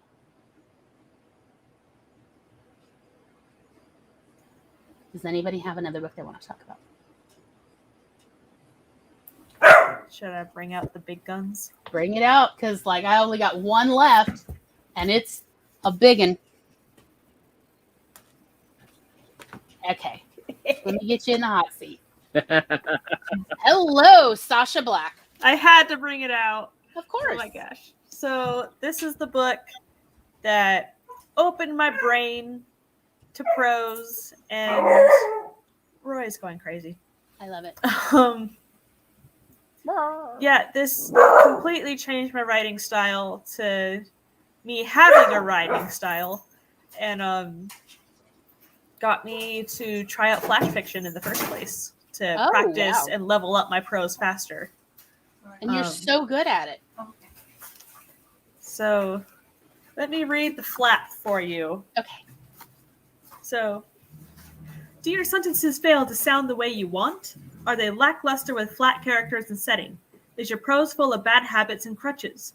In the Anatomy of Prose, you will discover a step-by-step guide to creating descriptions that sing, the key to crafting character emotions that will hook a reader, how to harness all 5 senses to make your stories come alive, deepening your reader's experience, tips and tricks for balancing details at the sentence level, methods for strengthening each sentence through strategic word choice, rhythm, and flow, dozens of literary devices and how to utilize them to give your prose power, tactics for differentiating characters and dialogue as well as making it punchy and unforgettable, a comprehensive prose-specific self-editing checklist, how to embody your character's personality at the sentence level, the most common pitfalls and mistakes to avoid. Like, this book is amazing. I am going through and highlighting my way through on my second read. So, like, read it! Read it! So good. This was her third writing craft book she wrote. She also did 10 Steps to Hero and what's the other one? 10 Steps to Hero and I think 12 Steps to Villains. 13. 13. There we go. I was just checking on it. Yeah. So make your villains super bad. I have those. I have not villains. read them yet. But the Anatomy of Prose, mwah, completely changed my writing. Excellent. And it's not like I'm copying somebody else's style. It helped me find my own. Yes. So it's so good. Yeah. Yeah. Good stuff. I have not finished this one yet, but the fantasy fiction formula, so good. Yes. Like, my favorite thing about it is there is an intro that is a letter from Jim Butcher talking about how Deborah Chester was his teacher, and he was so much smarter than her. He knew better so much. He was going to prove it to her by writing a novel, doing exactly what she said, doing it every step exactly how she said to do it. And then he wrote the Dresden Files. Mm. So his advice is, do what she tells you. I think his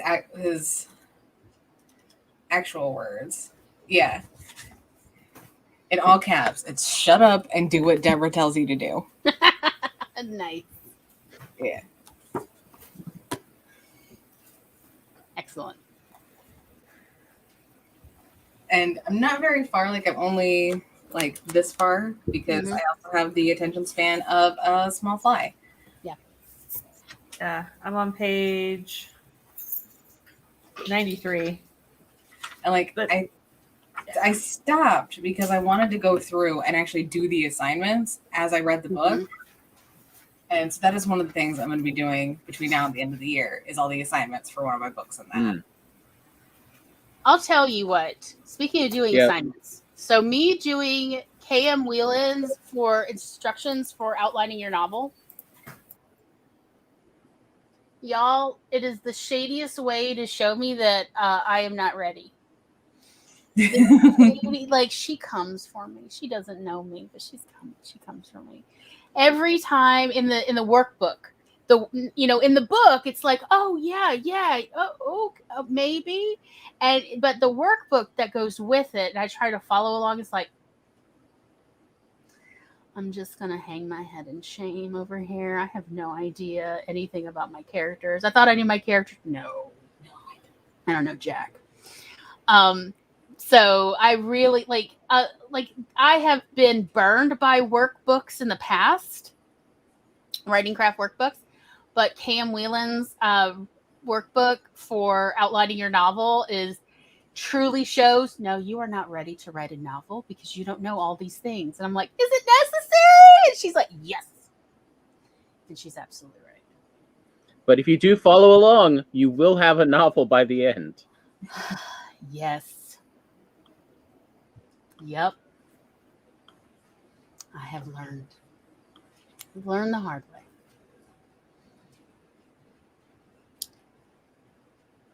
Amy, you got a book? Are you good? I think most of mine, other than that book, Emotional Thesaurus, or I mainly go to YouTube, but I'm selective in what I use. I actually really like Jenna Moressi's YouTube channel. She's a published author, so you know that she's like a top seller. So people like her stuff, so you can see the quality. I've also read one of her books, and I think she has some really good tips on writing, and she does very succinct videos as well, very to the point, and she's pretty upfront and blunt. The first 5 minutes. Yeah, you can skip the first 5 minutes of all of her videos. But once she gets into it, like, you do have to take it carefully because she is very subjective and she does put a lot of her opinion in depending on what she's looking at. But she does come up with a lot of good tips, and she also suggests resources and things like that as well. So, like, I think she's done a video breaking down the actual publishing process and what it can look like, at least in her experience. And she's got a couple classes that I did for publishing the book itself on Skillshare, which I looked into, and they do have really good tips, especially if you have, once you're up to that point where you do want to publish a book and you don't know where to start. She kind of suggests in what order and how to look for quality and the importance of those parts as well, and actually in the step-by-step kind of process in publishing and marketing and things like that. So she does, because she's got a degree in, what was it, accounting, I think. So she's used to, like, the business side of things. And so she kind of goes in that angle as well with actual publishing business. Excellent. So I think we're about ready to do another 10-minute break. And I don't know about anybody else, but when we come back, I'm going to go over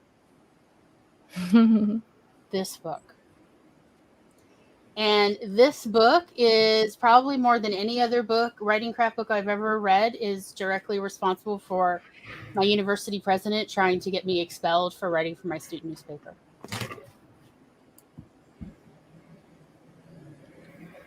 Yeah. So I'm going to go over this book that I originally read when I was a kid. So with that, now might be a great time to get a snack, take a little walk around, hydrate or dehydrate. I'm just saying, it's an option. And we will meet you back here in approximately 10 minutes.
Hello, hello.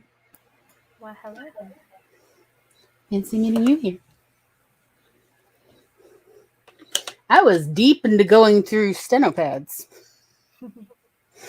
And I was like, look, I'm going, oh, I got less than 10 seconds. Mm-hmm. I'm building a model kit. Very nice. Mm-hmm. So, I'm crocheting. Ooh. excellent. Awesome. Like, I'm almost done. Look at it. Oh, wow. That's awesome. Good stuff. I should get back into crocheting. I was supposed to have finished it by Saturday, and that didn't happen.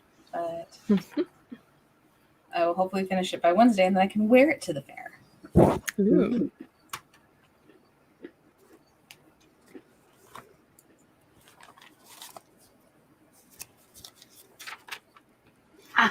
Okay, I found the thing I was looking for. Okay. Well, here we are at the top of the third hour. Okay. I didn't want to forget to mention the complete book of script writing,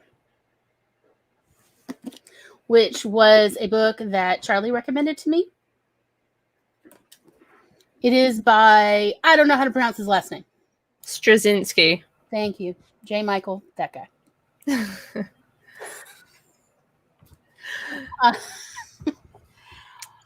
Because you never know when you are going to need to write a script real quick. You will think, oh, but I'm not that kind of written. I don't need that. And then something will happen. And you will suddenly need to write a script, even if it's like you're adapting something you've already written. I thought, oh, I'll just look it up online. At least the day I was Googling it, Google was not actually that helpful. I needed to write a radio play pretty quickly, and I needed to format it in a way that seemed coherent. I know, I've got like all the audacity here. So I found this was very helpful for formatting for a radio play of multiple voices. Hello to Mama. I highly recommend the complete book of script writing. By the way, also in the back, the other thing that convinced me to do it is there is a lot of useful, helpful advice on contracts. Mm. I'm just And he is a very good source of information because he's quite a good writer. But I am biased.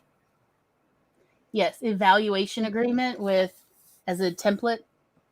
Come on, yeah. Like I appreciate anybody who's like, here, let's do some legal documents real quick. And he uses his own Babylon 5 script to like really show you, give you a filled out example so that you understand what he's talking about. I get it just for the script. Yeah, you might. I got it used. It was excellent. Ooh. So I do recommend, like, because I was like, do I? But I was like, I'm just going to go ahead and get it because I could buy it used. And I ended up using it to make a radio play script. And there was information in here that I actually was unable to find anywhere on the internet. I'm a research librarian, and Google was not being helpful that day. And I even went as far as like, where is the BBC? I found the BBC stuff for kids on, or, you know, young people on script writing. And it still didn't have all of what I needed for formatting a radio play. So this is a very important and useful reference book to have on hand that you may want to already have before you ever need it, even if you're like me and never intended to write scripts. It's very cool. You never know when you're going to get that Netflix adaptation. Remember, the first one in our corner of AuthorTube to get Netflix or Amazon Prime money Yep. has to take Pays all the for rest drinks. of our group to Disney, okay, or something, or cruise. I don't know, something. Yep. So Yep. just remember, we tried to help you out.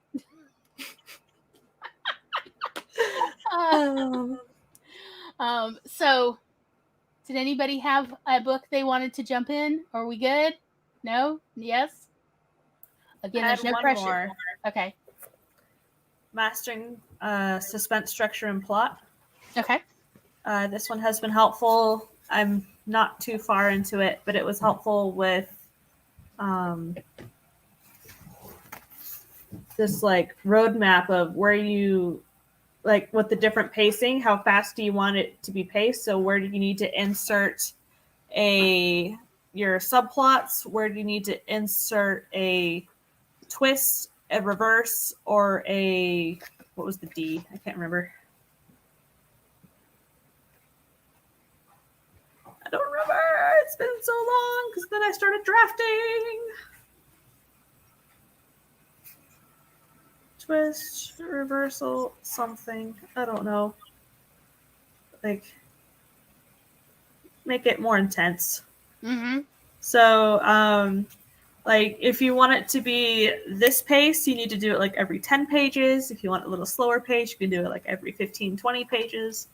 And just, I thought that was really cool to try and help me make it more fast paced. Excellent.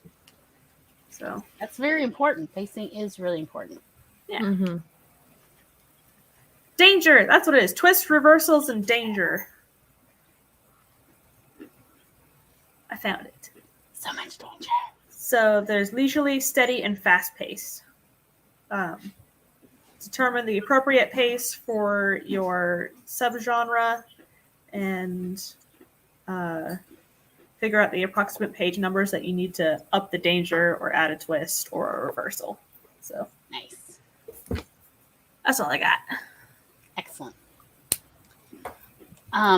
Okay, I will talk about the book that is a lot of why my writing became so controversial when I was in college.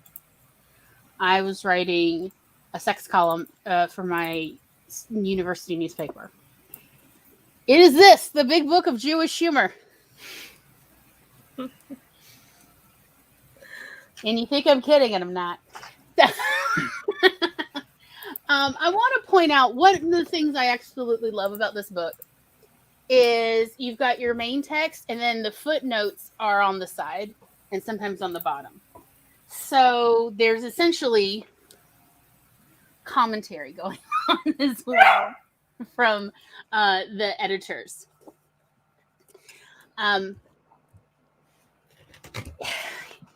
It is such a thorough book. I mean, and it is not it's an old book. It's not young at all, although there have been many reprints, and they are all quite large. So this is the table of contents and just the big sections: deeper meaning, Jewish and Goyish, promised lands, making a living, first things last. I realize many people are not Jewish and would think, but glory, that does not apply to me.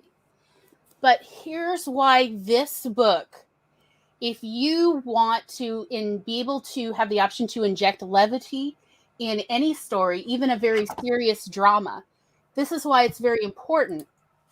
So when you are sculpting or creating that emotional wave through your story, in order to have the lows hit so hard, you need to have the highs be genuinely high. But you can only use joy so many times. Versus levity, you can break a situation, a scene that it feels so suffocatingly sad or terrible. You can break it with levity, or you can use the levity before to make that emotional arc that much higher, and then you bring in the horror, you bring in the sadness. what readers notice is the distance they travel, not how they traveled up and then down. They don't notice that as much as they notice that they felt this incredible drop, like my heart dropped out of my chest when I was reading. That's what you want to hear when you're reading. And one of the very comfortable ways is to use levity, and it's very effective. So when you read this book, and I, as a kid, originally, I would just like skim through and read various sections, just like anything that looked interesting to me as a kid. And eventually, when I was a little older, as a teenager, I then really sat down and over the course of a few months read it like a book. Like anytime I wanted a little joke or a little funny essay, or even somebody to dissect humor, for a minute, I would read a section, because a lot of these are standalone essays and then jokes. And of course, I would then retell the jokes because they're funny. Y'all, they're funny no matter what. The jokes of the man from Minsk, you just change it to like the guy, or the gal from San Diego. You just change the location. I have done this so many times with these Minsk jokes, these Minsk stories, and nobody ever realizes that these are originally Russian jokes. No one has a clue. And they are still funny. And look, down here, nobody even realizes that they're Jewish jokes. Because they're like, I've never met a Jew. And I'm like, I'm literally standing here. You are so obtuse. But anyhow, that's fine. That's fine, They not only give you wonderful examples of all the different ways to approach levity, including you don't have to do a jokey joke, where there's a setup and then a punchline. There are so many ways to inject levity into any kind of storytelling. And every time they go over every single way and they really analyze it.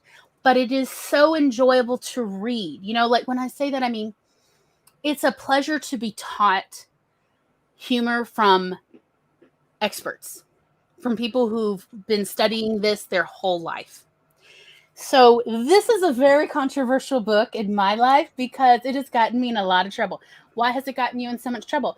Because people were upset that I was writing an educational sex column articles, all these articles that were meant to educate. And they were also so funny and lighthearted about very serious subjects. Because believe me, I wasn't just writing about flirting at the bookstore and using whipped cream in the bedroom.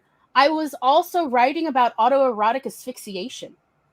And people were complaining to the president of my university that it was terrible that I was writing such readable articles that were such a joy to read about forbidden subjects, y'all. I think that stuff's great to have on a university paper because that's the exact audience you're going for. Yeah, that was my theory. Yeah. Like the uni I went to had a section and I'm like, yeah, it's good to have that there because you've got people who are of that age that are going to be going into those areas and it's good to have at least some kind of advice somewhere. Oh, I absolutely agree. Yeah. But I was vocally a minority. Yeah. There was a silent majority who actually were very supportive, but they were certainly not about to stick their neck out for me. And but like again and again, the complaints that kept being lodged about me was that my articles were so readable. They were so enjoyable, even though people hated what I was writing about. They could not stop reading them. Funny that. This is my point. This is the complaint. Yeah, this is their complaint. I'm like, do you hear y'all? Also, I know about this because there were several student workers in the university president's office. And because the president of the university was of a certain age, he did not like opening his email. So the student workers were tasked with every day they would have to open his email and print out any emails that looked pertinent to his job or interest. So they would also forward me the emails sent to him that were complaining about me. They would secretly forward them to me. So I knew, like, yes, that I was being blamed for AIDS in Africa and babies dying in Ukraine. I don't quite get it, but yes, I do still have copies Oh, of boy. the email. They had a logic train for this. Yes. So this is what I want to point out. So, like, think about if you are trying to write a very difficult, for instance, a death scene, but and you need to write this, but it is truly an emotionally difficult scene for a reader to read, and you're definitely getting feedback, say, from your beta readers about this, and how they're like, I read it and then I put down the story because I couldn't bear to keep reading to the next chapter. No, that's bad. That's really bad because you want them to keep reading it no matter how, they feel that they can't put it down, right? So that might be where you look to inject a little levity at the end of the scene to help break up this emotionally exhausting scene, to not to break it up in the middle, but I mean, like, at the end, so that they will keep reading forward rather than put it down and not pick it up again. And so again, that's why I point out this is a very useful book to read, to even, and again, because I have ADHD and dyslexia, books that you have to read from front to back in order to really get are a bit of an investment for me. I like books I can keep picking up and putting down and picking up and putting down because I only have so much attention to devote any given day, any given hour. I'm exhausted, and also I have other things I need to do. And this is one of those books, again, that you can read cover to cover. I have done it, but you can also just pick it up and put it down and pick it up and put it down. And then after you've read a page or two or even 3, you can then think about for a little bit, think about what it was talking about, pick it up again later at your convenience, and still gain more information. So I do recommend this quite a bit. It is available used because I think it's been out of print for ages. But it appeared the last time I checked, there were still plenty of copies. And it has confused me a lot, including in fantasy writing, where I don't see as much levity being injected when a scene gets kind of bogged down. Also, if you feel like you have an important scene that you need to include for information reasons, but it kind of kills your pacing a little, kind of drags it, and you're getting feedback about it. Levity makes it appear to the reader like it's not bogged down. Levity has a lot of uses in writing, and I really think it's so useful no matter what kind of writer you are, whether you're writing nonfiction, whether you're writing fantasy or contemporary fiction, science fiction, you name it. There is no genre I think cannot be made better as a tool for writers as humor. And what I love about the Big Book of Jewish Humor is not only are there lots of really funny essays and jokes and everything, but there's also some very useful analysis in a easy to read format. So that is my pitch for the Big Book of Jewish Humor, by edited and annotated by William Novak and Moshe Waldox. Yes. So that's the one that essentially inadvertently got me in trouble. It was too readable, too funny, too enjoyable. How dare you? How dare you, Gloria? I wrote about BDSM. I wrote about polyamory, and people were mad that it was so readable that people who didn't want to read it didn't want to read anything about sex, but they were like, it's the most readable column in the newspaper every week. Yeah, that's humans. So I just say, hey, don't you want that for your own stories? I want it for your stories. That's my pitch. Very compelling pitch. Thank you. Thank you very much. That's good. Very good. I hope people will benefit, but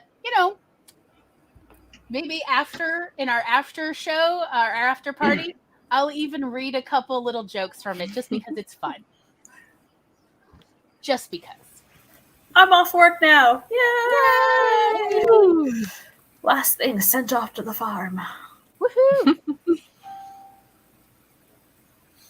I think also another way to look into how to write things and getting tips and stuff is just analyzing content as well, whether it be books or movies or whatever. Mhm. Just like what, as you're watching it, be analytical and kind of see what works, what doesn't work, and then think as to why that doesn't work and why it does. And you can kind of learn from like products and things that have already been published and things like that. What do you like about it? What don't you like about it? And then apply that as well. It's excellent. Well, that's why we have It makes the, people mad next at you a lot, though. 2 months. Oh yeah. Yes. I mean, but that's why we actually do the, what we're now changing over the name to Writer Recharge, of talking about movies and books. What was it now? Creative Recharge? Creative Recharge. Yep, you're the one who came up with the name. Okay. I'm tired. It's been a long weekend for me too. Yeah. Of that the best way, it's a lot easier to see in a form of entertainment what's working, what's not, because we're all consumers, and your brain will tend to go, wait a minute, whenever something's not working, versus when it really works, you can then just replay it and go, all right, wait, but how did we get from here to there? Mm-hmm. And why is it, I don't mind how many times I rewatch this, I like how we get there. Mm-hmm. Like one of the best ways to figure out how to write is go read, go watch stories being told, watch movies and everything. Yeah, although it does help if you find good examples. Definitely. Yeah, keep in mind that route will make you become rather unpopular with people who don't like to do that, which I can't fathom anymore. People don't like to do that. But it's a good Watching way Marvel of being able movies to is learn. hard for us now. Oh yeah, I can't even watch the new Star Wars movies. It hurts me. The more you look at something, the better it should get. Yes, and that's And you can't tell me something's amazing if I watch it twice and the whole thing falls apart, or I watch it once and the whole thing falls apart. Mm-hmm. Star Wars. You have to turn off your brain just to watch it, and even then, it sometimes doesn't work. Mm-hmm. Gloria and I talk about sometimes. We got a former boss of hers to explain to us. All right, what was it you enjoyed about Suicide Squad? The original or the first one, not the Suicide Squad. Mm-hmm. It did not go well. That's not confusing. Because he was so happy, he was so thrilled, he loved this movie. And it's like, all right, what's so good about it? And he's just trying to explain it, like he just keeps getting worse. He talks and himself worse out of it. and worse. He's going over the whole, because I'm definitely one of those people. If you can ruin the story for me, I will still watch it and enjoy it. I don't mind knowing how it ends. That doesn't ruin things for me. And he's telling us the whole thing. For me, I'm curious to see how it got there. And he's like, he keeps talking about so wonderful, and I'm like, wait, what is that? And then and the more he tells us this story, 20 minutes, the more he's like, well, I guess it's not actually that good. To the end, when he's like, I guess it actually is a pretty incoherent story. And I'm like, wow, did you see that, Tom? In real time, we watched someone fall out of love with a movie he claimed to have loved. Yes. And I mean, I didn't feel bad for him. He was not the quality boss. Every time I asked for ADHD accommodations, may I please crochet during staff meetings so that, because if my hands are busy and I can focus, he denied me every time. So. And I mean, these are among adults. But versus movies. Versus movies we enjoy. I mean, Gloria and I have watched Bedazzled countless times. It's a silly Brendan Fraser movie, but each section's still good on its own. It's still a fun story. Like watching it happen again and again. That kind of thing's why I don't do reviews anymore, because I'm too analytical. And some of my favorite things don't hold up to critique. One of my favorite books, I read it every year, is Sabriel, is a trilogy, Sabriel, Lariel, and Abortion by Garth Nix. Love If that I one. if I was judging it on like a quality only thing, I'd maybe max out with the first one at like a 3. Mm. But I read that book every year, and it brings me like 10 stars worth of joy. Mm. But And I think that's where people get very confused about what's a good story. Like, it's why you hear so much derogatory remarks about romance. Of, oh, but it's just, there's so many tropes. It's so obvious what's going to happen. But it's the adventure and the path we take that is of interest to people. Yeah, You know, that's what we definitely. like about a story, is how we get there. The ending is just sort of how we, can influence our feelings at the end of it afterwards. But mostly we reread a story because of the adventure and we want to relive it. Mm-hmm. You know, it makes us happy every time we do it. Gloria and I have reread and re-listened to the Hitchhiker's Guide quintilogy, but mostly the trilogy, countless times. Is this an amazingly well-written book? No. No, it's not. Douglas Adams is an okay writer. He's not amazing. But the adventure is just so much fun. And, the wordplay is just, every time you read it, it's like, this is still fun. I mean, even when you see the joke coming of, like, one that's even in the movies and stuff, is the a wormhole opened up and these two warring groups accidentally heard him say this line, and it was the greatest insult between these two civilizations, and they had a further battle for another 10,000 years till they found out where that wormhole had opened up from. And so they traveled all the way to this little planet of Earth, where they're going to blast it apart. And as they got close to Earth and to land, they were swallowed by a small Yorkshire Terrier. Because the universe is not fair or make any size difference. Yeah, it's silly. It's a great build-up, and then a silly punchline, but I enjoy it every time. Mm-hmm. But that's what's good about it. It's the story is interesting and intriguing and keeps your interest and wanting to know more and continue to read more. But you can also get instances where I've seen, like in some movies, where they'll just shove a thing in there because it doesn't make sense and it's not worked into the story. They just put that in there like harshly and rigidly to try and have something happen. Like they want this character to cry, so they do this, even though it doesn't really matter and it's not built in or written in properly. But and that irritates me. Or all this usage of social signaling to go, look how socially progressive we are. Oh my god! And it's really but it makes no emotional sense for these characters. It's like, what's going on with them? Why are they doing that? Yeah. I don't care about them though. Yeah. I've been finding more and more as I'm looking at things really critically as I consume it, the more and more I love children's media. Like I don't like young adult media, and that's just a thing with me. It's that phase where like the imagination is trying to die, and I hate that stuff. Whereas like middle grade and earlier, you don't have to give a fuck. You have to give zero and care about any of it, but you can make it make sense and you can make it work.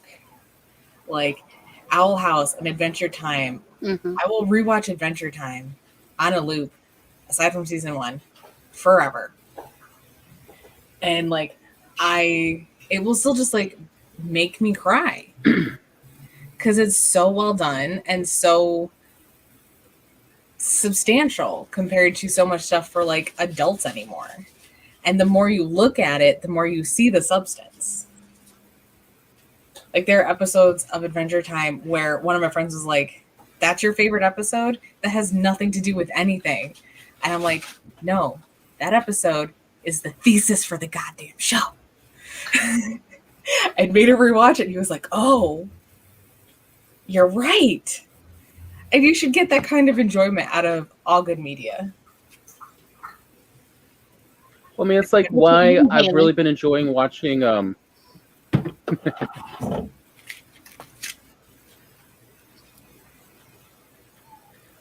it's why I've been like enjoying watching the other two on HBO Max with Glory.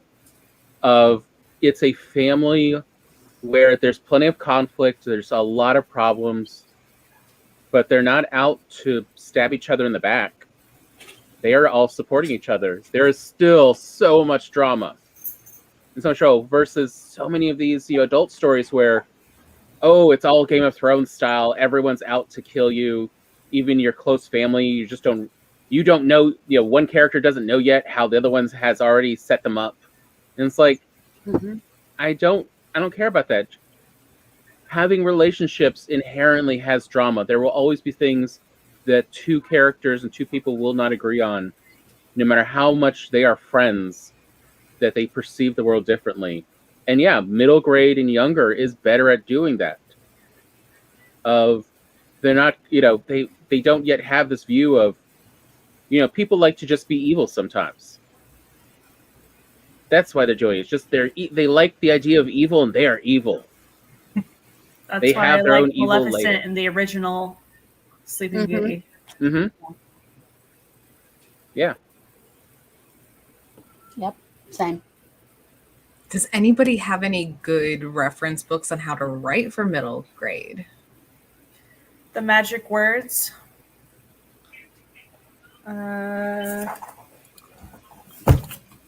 Right here. Hold on, let me put you in the hot seat.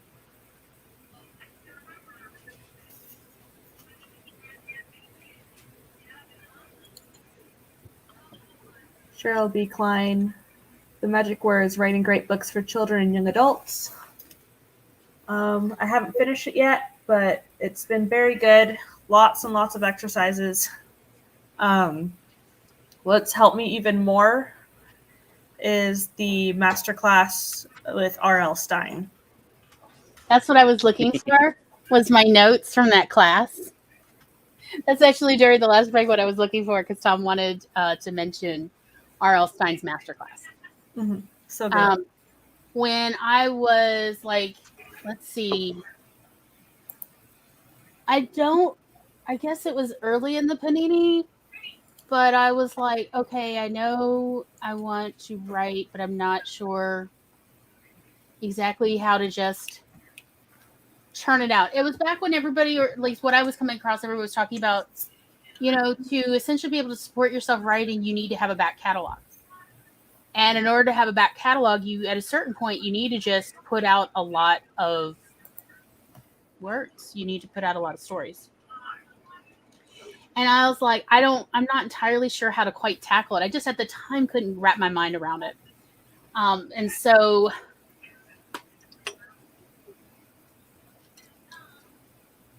my notes from R.L. Stine is you start with a good title. Figure it out. And he's absolutely right. Especially, like if essentially you're trying to make pulp, which I am a huge fan of pulp. I'm a huge fan of trash. Write trash novels. It's good exercise.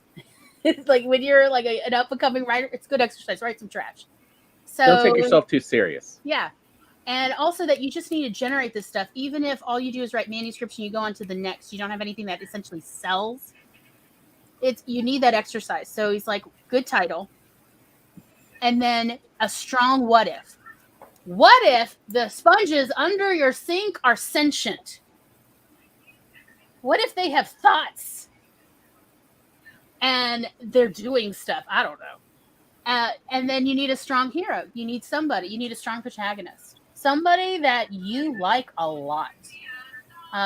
Figure out somebody. Who do you want to root for the whole time? Then you need a compelling villain. Because the villain's not always the sponges, y'all. Sometimes there's somebody who has brought the sponges to your hometown, whatever. So you need a compelling villain, somebody that you can definitely boo for, like boo every time they come onto the scene in the story. And then what's the conflict? Sometimes it's obvious what the conflict is. Sometimes it is not obvious. You need a good, strong conflict. What's the conflict? So, and then he asks, how do I get the character out of the jam? What is the ending? That's right. Before he's ever written a thing, including an outline, there's a fly. You need to know the end, and the end has to be good. The end has to really feel good. That reader, when they're done with your story, has to feel like, yes, that's the ending I came for, even though I didn't know it till now. You need to then map out some basic scenes.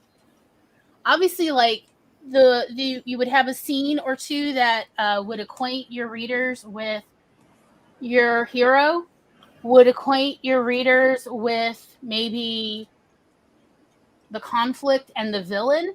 And at some point, the hero has to meet the villain or has to butt up against the conflict. And then, of course, your ending. So you're mapping out some basic scenes. Then a basic story idea if it hasn't already been covered. And other basic characters you'll need. Because no good hero works alone. They need friends, right? Who are they going to talk to? It's a way to slip in exposition without it being expository. Did you see what I did there?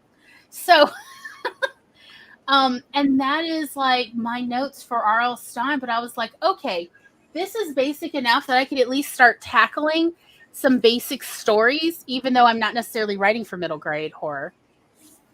And just generate some stuff and see if something looks good enough to actually flesh out as a bigger story.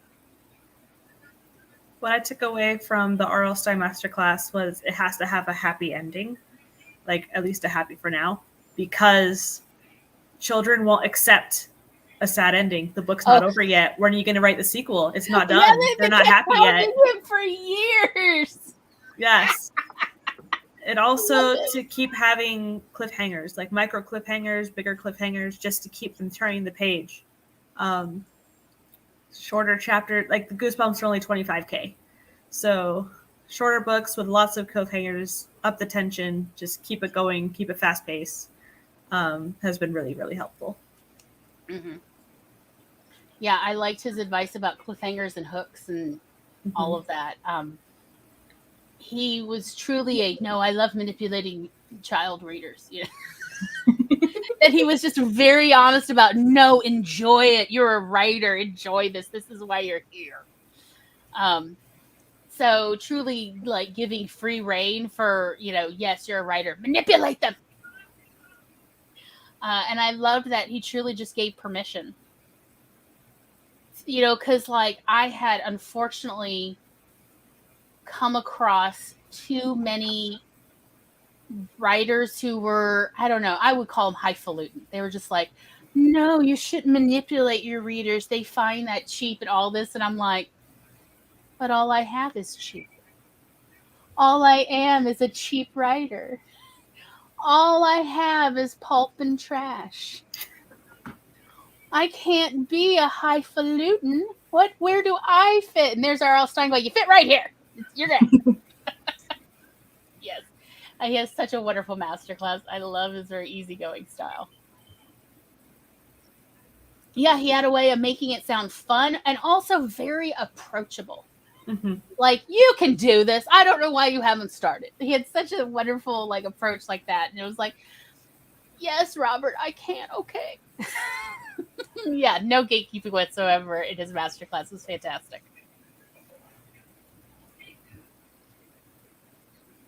Maybe I should get masterclass. I can give you a week. Yeah, like Laura's got I got week passes I can give out. Yeah. I'll DM you. Awesome. I'll need your email so it can send it to you.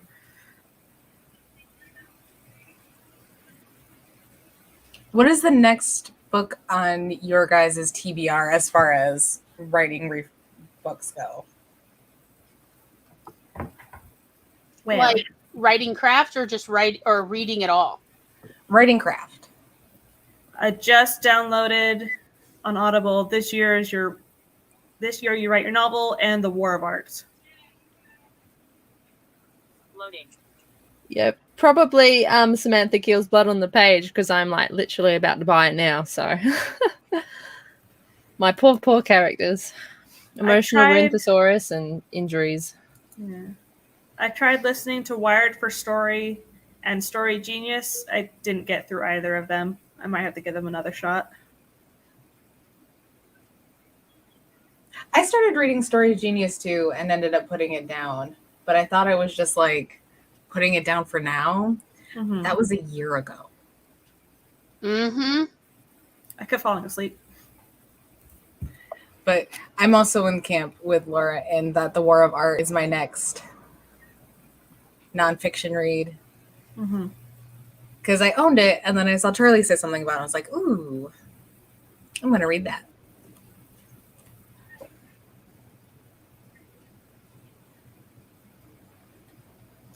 I have so many fictions in my TBR. I'm like, okay, hold up. Somewhere I know there is a whole section. Where is it? Because I've actually been focusing a lot on folktales. To me, like, they inform my fiction. So even though technically they are fiction, I feel like they're more craft. Because folktales that organically became folktales really say a lot about how, the human brain works, what psychologically feels right to us as humans. But yet, like, folktales from various cultures often have some very serious differences in their approach. So I find it very inspiring.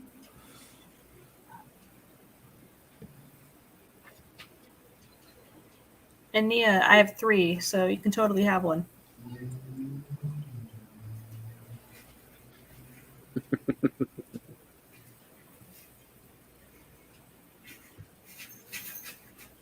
Yeah, Glory and I already used a pass to get a couple. Mm-hmm. Shows it and just check them out. Yeah. The Neil Gaiman Including one like was Walter pretty cool too. Mosley's, Issa Rae. Yeah, Neil's.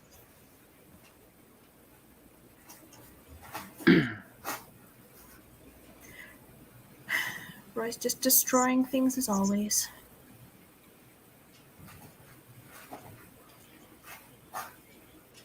He's still got that puppy energy. Mm-hmm. I mean, never forget Glory's, dachshund, and just we'll give her a femur every month. And that's her job to chew on. And that femur that was the same size as her would disappear within a month. So some of the ones on my TBR, Writing Mysteries, a handbook by Sue Grafton.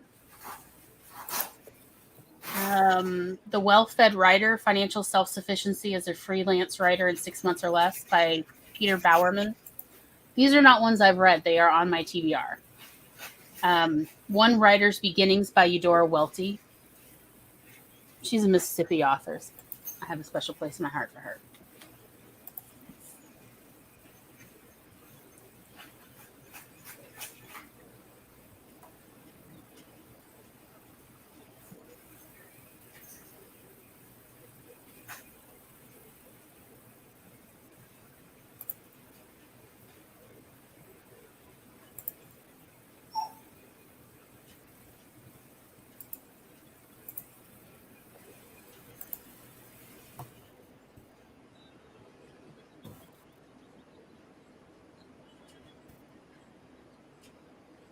Well, any other thoughts or recommendations? What book do you think has helped you the most passively versus what do you have to keep on hand to reference frequently? What do you mean by passively? Like you read once and that's it, and it sticks with you, or? Yeah, like I read How to Write Dazzling Dialogue, and it just is part of my process now.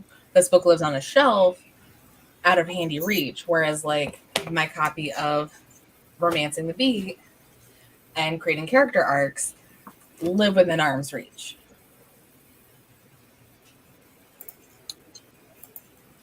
I suppose what is most useful at the time for you, like for me, I'd keep the emotional wound thesaurus on hand because I'm coming up with backstories and things, and the traumas that happen to my characters, I'm then looking at how that impacts things after it's happened. But that's because that's what I'm kind of looking into at the time. So I guess it depends what you're at, what you're focusing on. And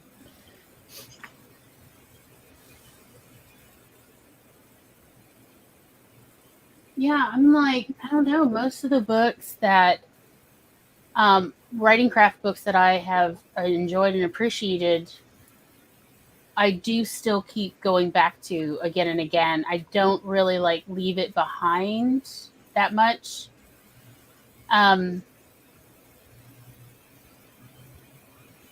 Sometimes have to remind Glory to go read Walter Mosley again. Yes. Because I Maybe definitely get some deal with inspiration. self-doubt. Yeah, a lot of like, who am I to want to put what I write out there? Like, nobody's going to come. Nobody's going to read this. All of this effort is for naught, and it could have been a better use of my time and energy. You know, that sort of the imp. So, Question for your imp. yeah, Specifically, what would be a better use of your time? like cleaning my house. Yeah, but like it'll get dirty again later. I know. That's how I've conquered that But one. Like then- you shouldn't but- be wasting your time on this. Be like, okay, what would I be doing instead? But if I cleaned it, I would like have a momentary release from shame about it. You know, I wouldn't feel shame if somebody did need to come to my living room. Not that, you know, hopefully that is not happening right now. I also feel like that's a lie. Like that's Um, the well, I mean, is there any like truth to the imp? Not really. You know? yeah. You gotta. I like to out logic my imp. Like, really, I could be doing something better than this right now. Name 3 things, and none of them can be the dishes because the dishwasher's running. I don't have a dishwasher. That's my problem. It's always dishes, laundry, and you know, the living room. They make tabletop dishwashers, Yeah, and by we the actually way. have recommendations on those. Oh yeah, we used to have dishwashers are so good. and they can actually wash pots and pans. Yep, so, just saying, Mm. just throwing that out there. Mhm. I resorted to paper plates. Amen. Yeah, like, or even just, oh, well, you could, a better use of your time might be to go read a fiction book instead. Read someone else's, you know, somebody who did it better. I can't argue with that one because that one I consider a good use of time too. Yeah. So, but like, here's the problem. I'll go read a fiction book, and the whole time, especially if it's a good one, especially if I'm enjoying it, the whole time I'm like, but I want to do this too. I want to write a story like this that, you know, I'm enjoying this much. I want to do that. Or even when it's not good, it's like, I could do this better. And so I never can actually just enjoy that because the imp is back playing devil's advocate again. I'm always shadowboxing. I had that and still struggle with that a bit, but it mostly is I would do this anyways. This is just what I do. I might as well try to make money off it because I will write and throw it in the trash. Got no problem doing that. Like, what else am I supposed to do? Watch Netflix all day? That sounds boring as hell. There's a lot of mediocrity out there. There's so much. Yeah. And like, if I watched Netflix all day, I wouldn't enjoy it so much when I do it. Letterkenny wouldn't be nearly as funny if I was watching Letterkenny all day, every day.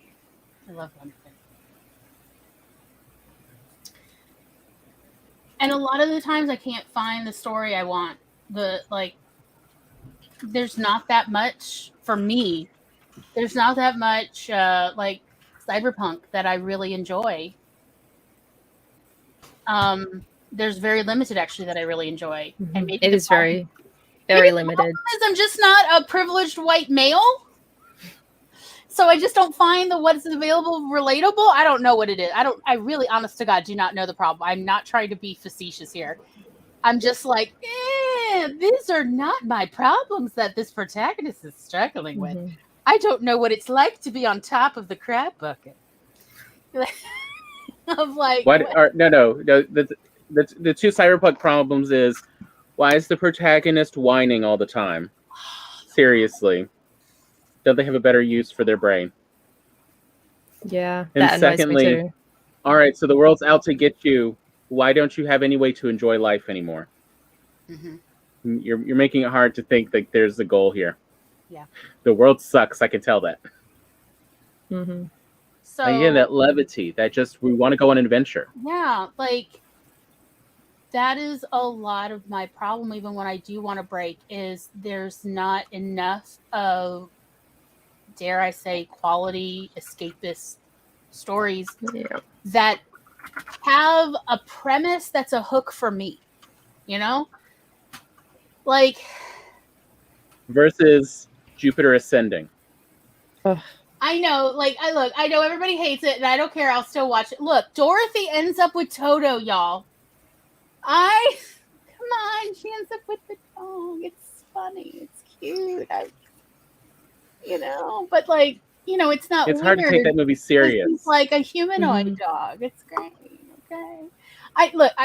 I don't tell people about it because I know it has a lot of flaws. It's a lot of stuff doesn't work, and I don't care because number one, it is beautiful, and number two, she ends up with the dog. It's funny.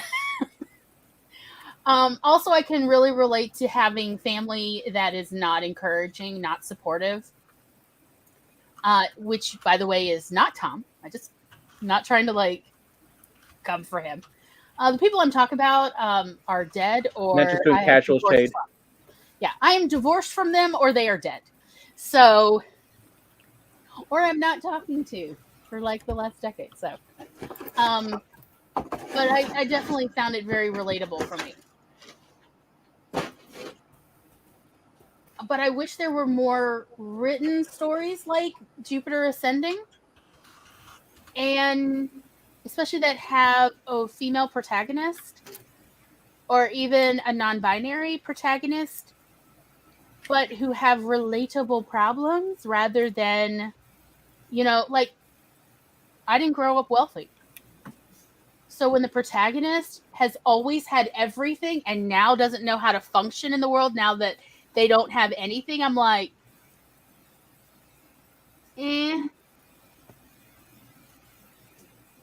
Versus, I love it when, we're talking about when the protagonist is among the people who live on the outskirts of society. They live on the edge. They live in the underground economy. And now they need to rise above just surviving. And they've got to actually like perpetuate change in the world. Have you described? Do you know my plot? No, I don't. I'm so Oh my sorry. God. You put it up. I haven't read it. I'm so sorry that I haven't read it. No, it's okay. It's just But I those can't are imagine I very would get along. maybe I have no idea. No, but those are very big things that are in mine.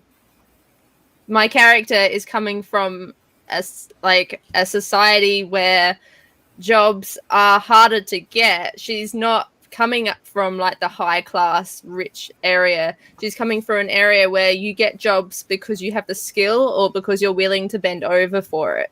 Mm-hmm. So that's where she's coming from. And then a major point that makes her have to really think is she willing to throw away that position that she's earned and worked so hard to get for the sake of dealing with these bigger issues. So she's got to, that's the like kind of protagonist I want to read. I am so tired. Well, it's not that it's terrible, but I've read so many stories about protagonists that come from wealth and privilege, and that can be fun. But I'm kind of over it because I haven't gotten to also read a lot of protagonists that don't come from that. And when I mean, like I've read some where authors who obviously have never missed a meal in their life are trying to write protagonists who come from the streets and and it's like you have no idea what it's like to be so tired your body has to sleep, but you're afraid of violence or worse while you sleep because you have nowhere safe to go. Like that kind of terror that you're like the body is shutting down, but I have to just cope because the body is shutting down. Like when you could tell when, and I'm not saying that other writers couldn't write that even though they've never experienced it, but I'm not coming across those writers. So they're, in my opinion, they're getting kept out. And that's the problem I have is I'm kind of tired of this gatekeeping. It's very much the same old. There's sort of this elitist flair to the kind of vibe. And I used to be very tolerant of it when I was a kid and a teenager and even in my early 20s because it was kind of like reader tourism for me. Of like, oh, what is it like? Like just being able to buy clothes when you need it rather than, just trying to not think about the fact that if you get run over right now, your underwear is more holes than fabric. Like, and that surely when you come to, the people will be looking at you more knowingly. The doctors and paramedic, whatever, of like, yeah, I used to enjoy reading stories about all this privilege, even when it was somebody down and out, they were still very privileged because people were suddenly there to help them all the time. And I'm like, little Orphan Annie stories. Yeah. And I'm like, wow, that must be nice. Oh, maybe that's what the world is like. Because I was still in my early 20s. I thought, well, maybe the world is like that. I just need to get into like the right area or with the right people. And then I'm like, now, all these years later, I'm like, yeah, I'm kind of over that. Could I get something a bit more relatable? And like to me, something that makes especially cyberpunk or any other genre interesting to me is the character coming from a gritty, rough world and having to build that into that and like survive that and deal with that. And that, I mean, I am very much into character as one of my favorite things. And seeing like it offers so much character growth and character arc that the character can then learn from and kind of build upon and develop and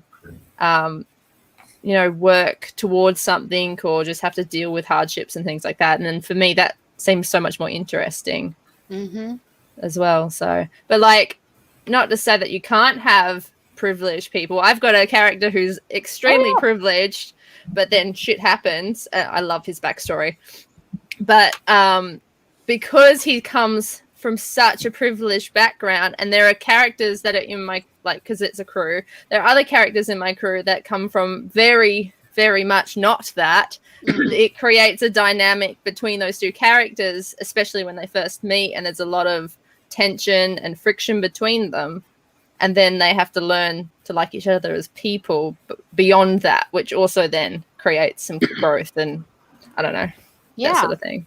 Yeah, I guess like I'm looking for more diversity in, how characters are portrayed and their own backgrounds and the kind of the lens the writer shines in their world. Because I have noticed in a lot of stories, not like all, but a lot of stories that are being pushed as hot new now, that it's a very privileged lens. It's like from the top rather than from the bottom or even the middle. And I'm like, that's fun, but I find it now boring because it's been almost exclusively that. And I want more diversity in the kinds of stories and the kinds of characters I'm reading. And I'm just not really seeing it that much in mainstream books. Or at least not as much as I would like, I guess. Because every once in a while I come across a gem. And honestly, when that happens, I'm genuinely pleasantly surprised.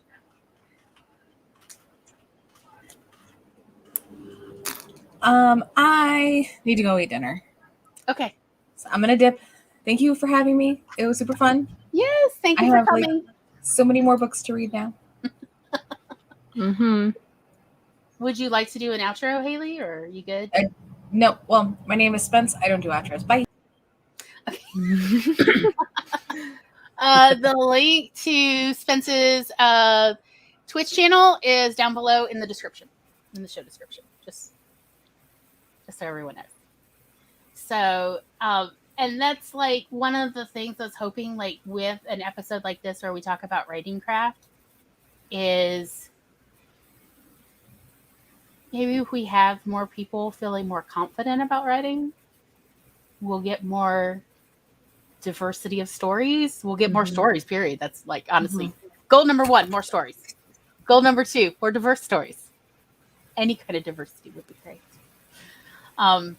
Like a few years ago when I was an active public library librarian, I would have about once a month or so, maybe once every 3 weeks, I would have a usually a teenager, sometimes somebody who's like in their early 20s, come in, or one of the librarians would contact me because the reader was asking for books with queer characters. Do we have anything? And the answer is yes, but what was primarily available at the time / what we had, which a lot of librarians at our public library system were very careful to curate a very nice set of books. But what was available for us even to buy, there was like a certain sort of main character profile. Almost all of them were gay white males of middle to upper middle class to wealthy income bracket that their family is in. And they go to very well-appointed high schools or private high schools. And this is them struggling between swim meets and horseback riding lessons and all of these very expensive hobbies. And there would be talk about which Ivy League university are they going to apply for when they go to college, and they would name drop, will it be Dartmouth, will it be Harvard, will it be Princeton? It was a very and it was something that I talked about with a bunch of our librarians, including across the state. We discussed this throughout the 20 teens of is there anything else? Because the majority of our readers at our public library system do not fit this socioeconomic profile. And they complain that while, they like how it's a nice book, it's not really relatable for them. Do we have anything else? Can we not buy books about queer teens living in trailer parks? That was a literal request we kept getting. Why doesn't are queer people only living in houses? Do queer people not live in trailer parks? And I mean, it was honestly giving our teens the wrong impression. And I overheard once at a teen event at the library, one teen say to 2 others, "You can't be queer. You don't live in a 3-bedroom house." And the other one goes, "What do you mean?" "I know I don't. I live in a 3-bedroom trailer. What's the big deal?" And it's you can't be queer. You have to live in a house in order to be queer. And the 2 other kids were like, "What? I don't think that's how sexuality works." And the first one was like, "Yeah, go look at the whole," we had in that particular library, we had an entire bookshelf system of queer positive books and graphic novels and stuff. We literally did not have a single book. I went and looked afterwards.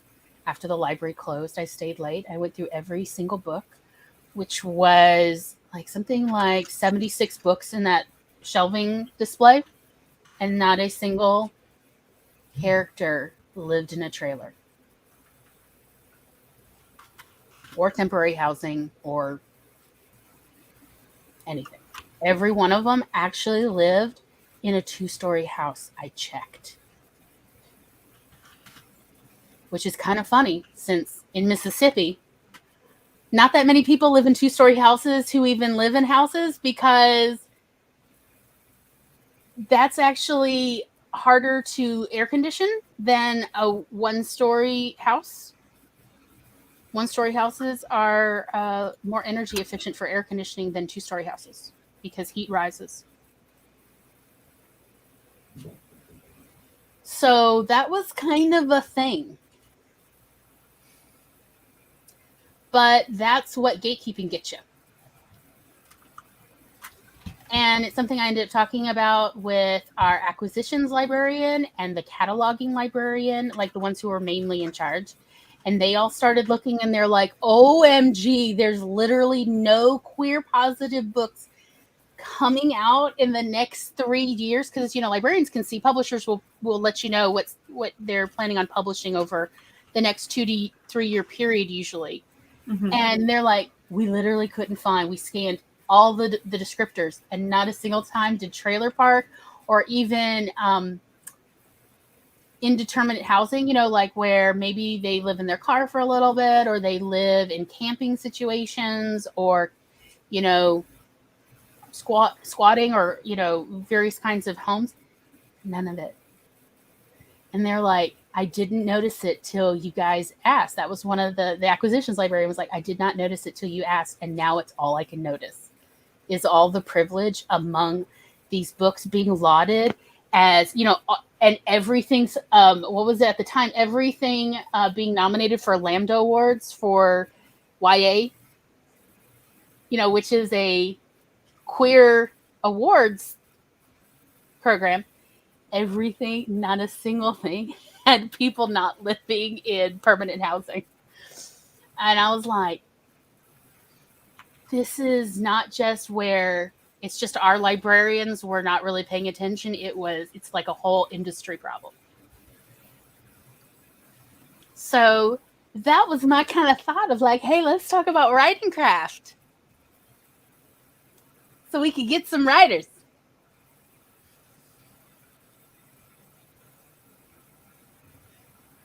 And we're getting there. Yep. Yeah, Laura's got books coming out.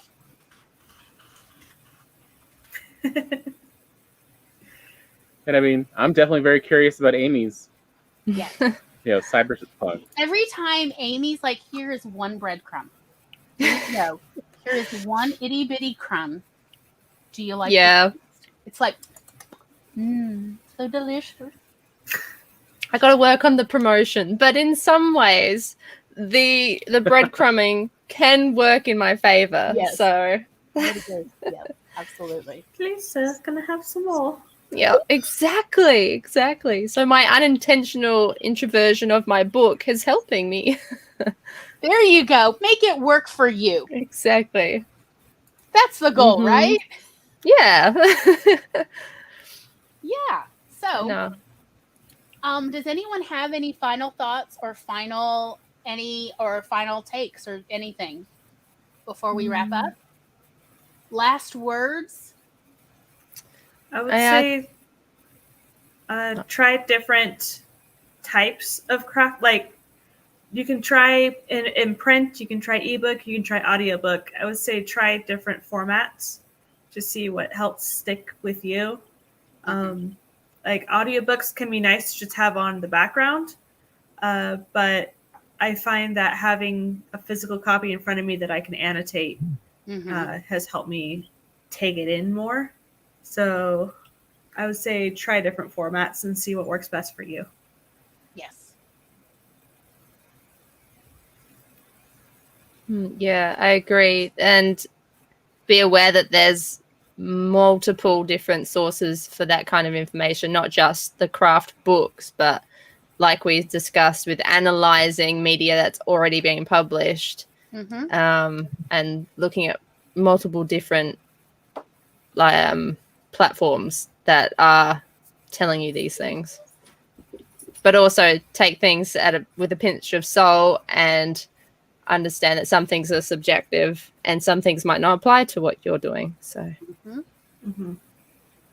good point. All the people who wrote these craft books are human. Yes. They're imperfect. That's why there's no one book that's going to answer everything for anyone. Because there's so much more to each person and what we need in order to finally have all the skills and abilities and ideas to actually start producing books and also continue producing. There's always the like sophomore fail of like the second real foray out, that's where you're like, oh no, that person, they were a one-hit wonder kind of problem, which is not technically usually real. It's more of a fear. It's not a reality. But the imp is still real in our heads. Tom, did you have any final thoughts? The best writing books are the ones that inspire you. Because in the end, grammar is simply you only need to know as much grammar as your readers, will not be distracted or misunderstand. Yeah. We're just here for a good adventure. Yeah, most so of your readers books help you do that. And most of your readers are probably not trained in grammar and professional editors either. So a lot of this technical stuff they might not even pick up. Yeah. Also, you can always hire an editor. So. I think as much as I do love writing craft books, and I have met many a good writing craft book, I think for me at least, even more important than the writing craft book is the community, the supportive community, to actually help keep me buoyant through all of it. I think that has actually been even more helpful for me to keep moving forward. So I used to think I just needed to find, this was many, many years ago, but I used to think I just need to find the right writing craft book and then it will all finally click together. And now I am actually of the opinion of it's more about finding the right community that is supportive, but like I would say constructively supportive rather than just blind. Oh, everything you do is amazing. No. Like, no. It's encouraging. Yeah. It's an encouraging kind of support. And I definitely agree. Yeah. So, I feel like I used to think, as I said, there was a book that I needed. And now it's like, no, it really is like a community. That's, and we help craft our own community. Nah, it's definitely helped a lot. I don't know if it's just because I went into this year being serious about my writing or because I found the community, this writing community early on, but this is the most I've ever written in a single year. So, like, I've done shit tons, like more than I usually do. And I think that's partly because I've got like-minded writers who are also kind of encouraging me to write, encouraging them to write in turn and all that sort of stuff. Plus the sprints are really good. So yeah, those oh my god, the sprints are so useful, aren't they? They're so good. It's everything I had been hoping for years and years and years. Yeah, I love them. They really do help propel me forward when I'm like, okay, oh yeah, do something. Yeah, it makes you sit down and actually have to focus.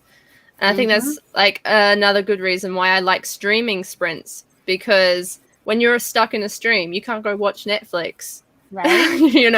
You can't, especially because I play music on my stream, which runs through my Discord or my desktop audio. So I can't even play any other audio without streams hearing it, right? Exactly. So I have to focus on whatever. Like I can do research and other things like that, but it stops me from getting carried away. Oh, I'll watch one episode and then end up, 5 hours later, shit, I need to go to bed and I haven't written anything. So it stops me from doing that and I actually sit down and then also being held accountable. And for me, guilt trip does kind of work a little bit into productivity. So, like, if I say, "Oh, let's do some writing," and then I see that people in my chat have, written 300 words and I haven't done anything, I feel bad because they're looking with an expectation. So that also kind of helps. So, plus, yeah, it's good to just also just have people that understand. So His paws are twitching in his sleep. oh, He's chasing rabbits. Yep. Does his tail wag when he dreams? Because that is the cutest thing when my dogs do that. I just woke him up. Oh no. I moved the chair slightly and he heard it. He sensed it. Yeah. Well, would anyone like to do an outro? They are optional. I did an intro. I didn't do one last And time. look, as I said, everybody's info is linked down below. Yes. You can check them out. Everybody here is lovely and wonderful and does sprints actually, as well as other videos and Yes. all sorts of goodness. Let's see. This week, actually, next week it will be in October. We will start our third season of our show where we analyze books and movies. And Tom has suggested 2 weeks ago that we entirely revamp instead of the original season 3 we planned. Everything is Yes, you should have seen drama. Oh dear. But it's fine. It's all fine. That look now. of why do you do this? Why do you do this? Had it all planned out. And then Tom's like, let's throw all of that out and start over. So here we are, starting over. And so for our first episode, we're going to talk about the genre of romance. So we're going to talk about romance writing, romance movies, romance books, the whole thing, to really kind of get our finger on the pulse of what is romance as a genre. What do you need to know if you want to write romance, whether you write it as the primary focus of a story or as a subplot? What do we as writers need to know and need to keep in mind? And all season, so for 9 episodes, that is what we're going to focus on of all of our genre episodes. So it's going to be grand. We'd love to have everybody join us. And if you'd like to join us on screen, we'd also absolutely love that. If you'd like to see what the schedule is, it is in our Discord, Unicorn Council Discord server, under the Awkward Sibling text channel. We've posted a picture so you can see the whole schedule lineup. And please absolutely message me there or private message me and let me know which episodes you like to join us on screen, or you could just, set your calendar. So we definitely hope everyone will come and join us for that. As usual, on Wednesdays at 9 p.m. Eastern, American Eastern, we will be playing on Twitch Dinner and Something. So it's still September. Yes. So we're playing this Wednesday. We're playing Dinner and Townsman, or pretty much Takeout and Townsman, the video game. Townsman, A Kingdom Rebuilt. It's a nice little chill kind of game that's sort of a medieval theme, town building sim. And it has scenarios. We're going to finish up A Girl's Desires, or Happy Wife, Happy Life. That's what we're calling it. And what will we have for takeout? I have no idea yet. On Thursday, on Cat Leo Writing's channel, will be on Twitch, will be Coffee Bunny Cafe. And the only thing we can promise is it will be chaotic. And then this Saturday on my Twitch channel, I think at probably 4 p.m. Eastern, we're going to have Opera Chat, where we will do productivity sprints, and in between we will do same length of time chats about music and our creative process as Everett and I create an opera together. So if you'd like to join us for that, we'd absolutely love to have you. It's going to be fun. Also, yeah, we can't promise, but we will probably talk about Prince. I just saw, because I'm looking at the schedule, the week Yep. that I'm available is science fiction and fantasy. Yeah, I am there. I am there. Absolutely. I can't wait. So yeah, that is our schedule and that is our upcoming lineup. So pretty much for the rest of the week, we will be on Twitch when we do stream. And we will continue to grow this YouTube channel because I am determined to get my community page. I'm just saying, this is like the goal, y'all. It's like, can it happen by Christmas? I don't know, but you know. So I hope you all will join us for that. Mm-hmm. And as I said, you can find Amy, Laura, and Tom, all the links down below. Yes, come join my streams and you might get breadcrumbed again. So you never know. I'm just saying. I think it's so cool to be able to meet writers and essentially get in on the ground floor of their writing career. And I think it's like so cool. It is really cool. To be able to interact with people when like they're just getting started and you're just like, I need them. Yeah. It seems almost a rare kind of occurrence because so many people are published or have already become prominent or whatever, and you've kind of missed the boat on getting in more personal with them and seeing the process. So it's exciting. I like it. And as I said, we do have a Discord server now, and if anybody is interested in receiving an invite link, let us know.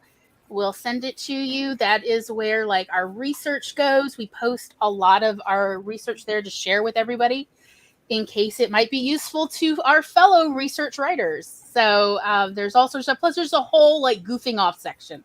Like the memeing is real, y'all, as well as a lot of cat pictures and videos. I can't imagine who keeps posting all the cuteness, Laura. There's all sorts of goodness going on in our Discord server. It is a lot of fun, and it is a sweet place. There is also a place for recruitment if you're recruiting for beta readers, sensitivity readers, all that wonderful stuff. We really try to make it both a fun, goofing off place, but also a place useful to creative folks. Mm-hmm. So let us know how we can help. We love it. And so with that, I shall wave us off into the sunset. Thank you all for coming, and good night. Bye-bye.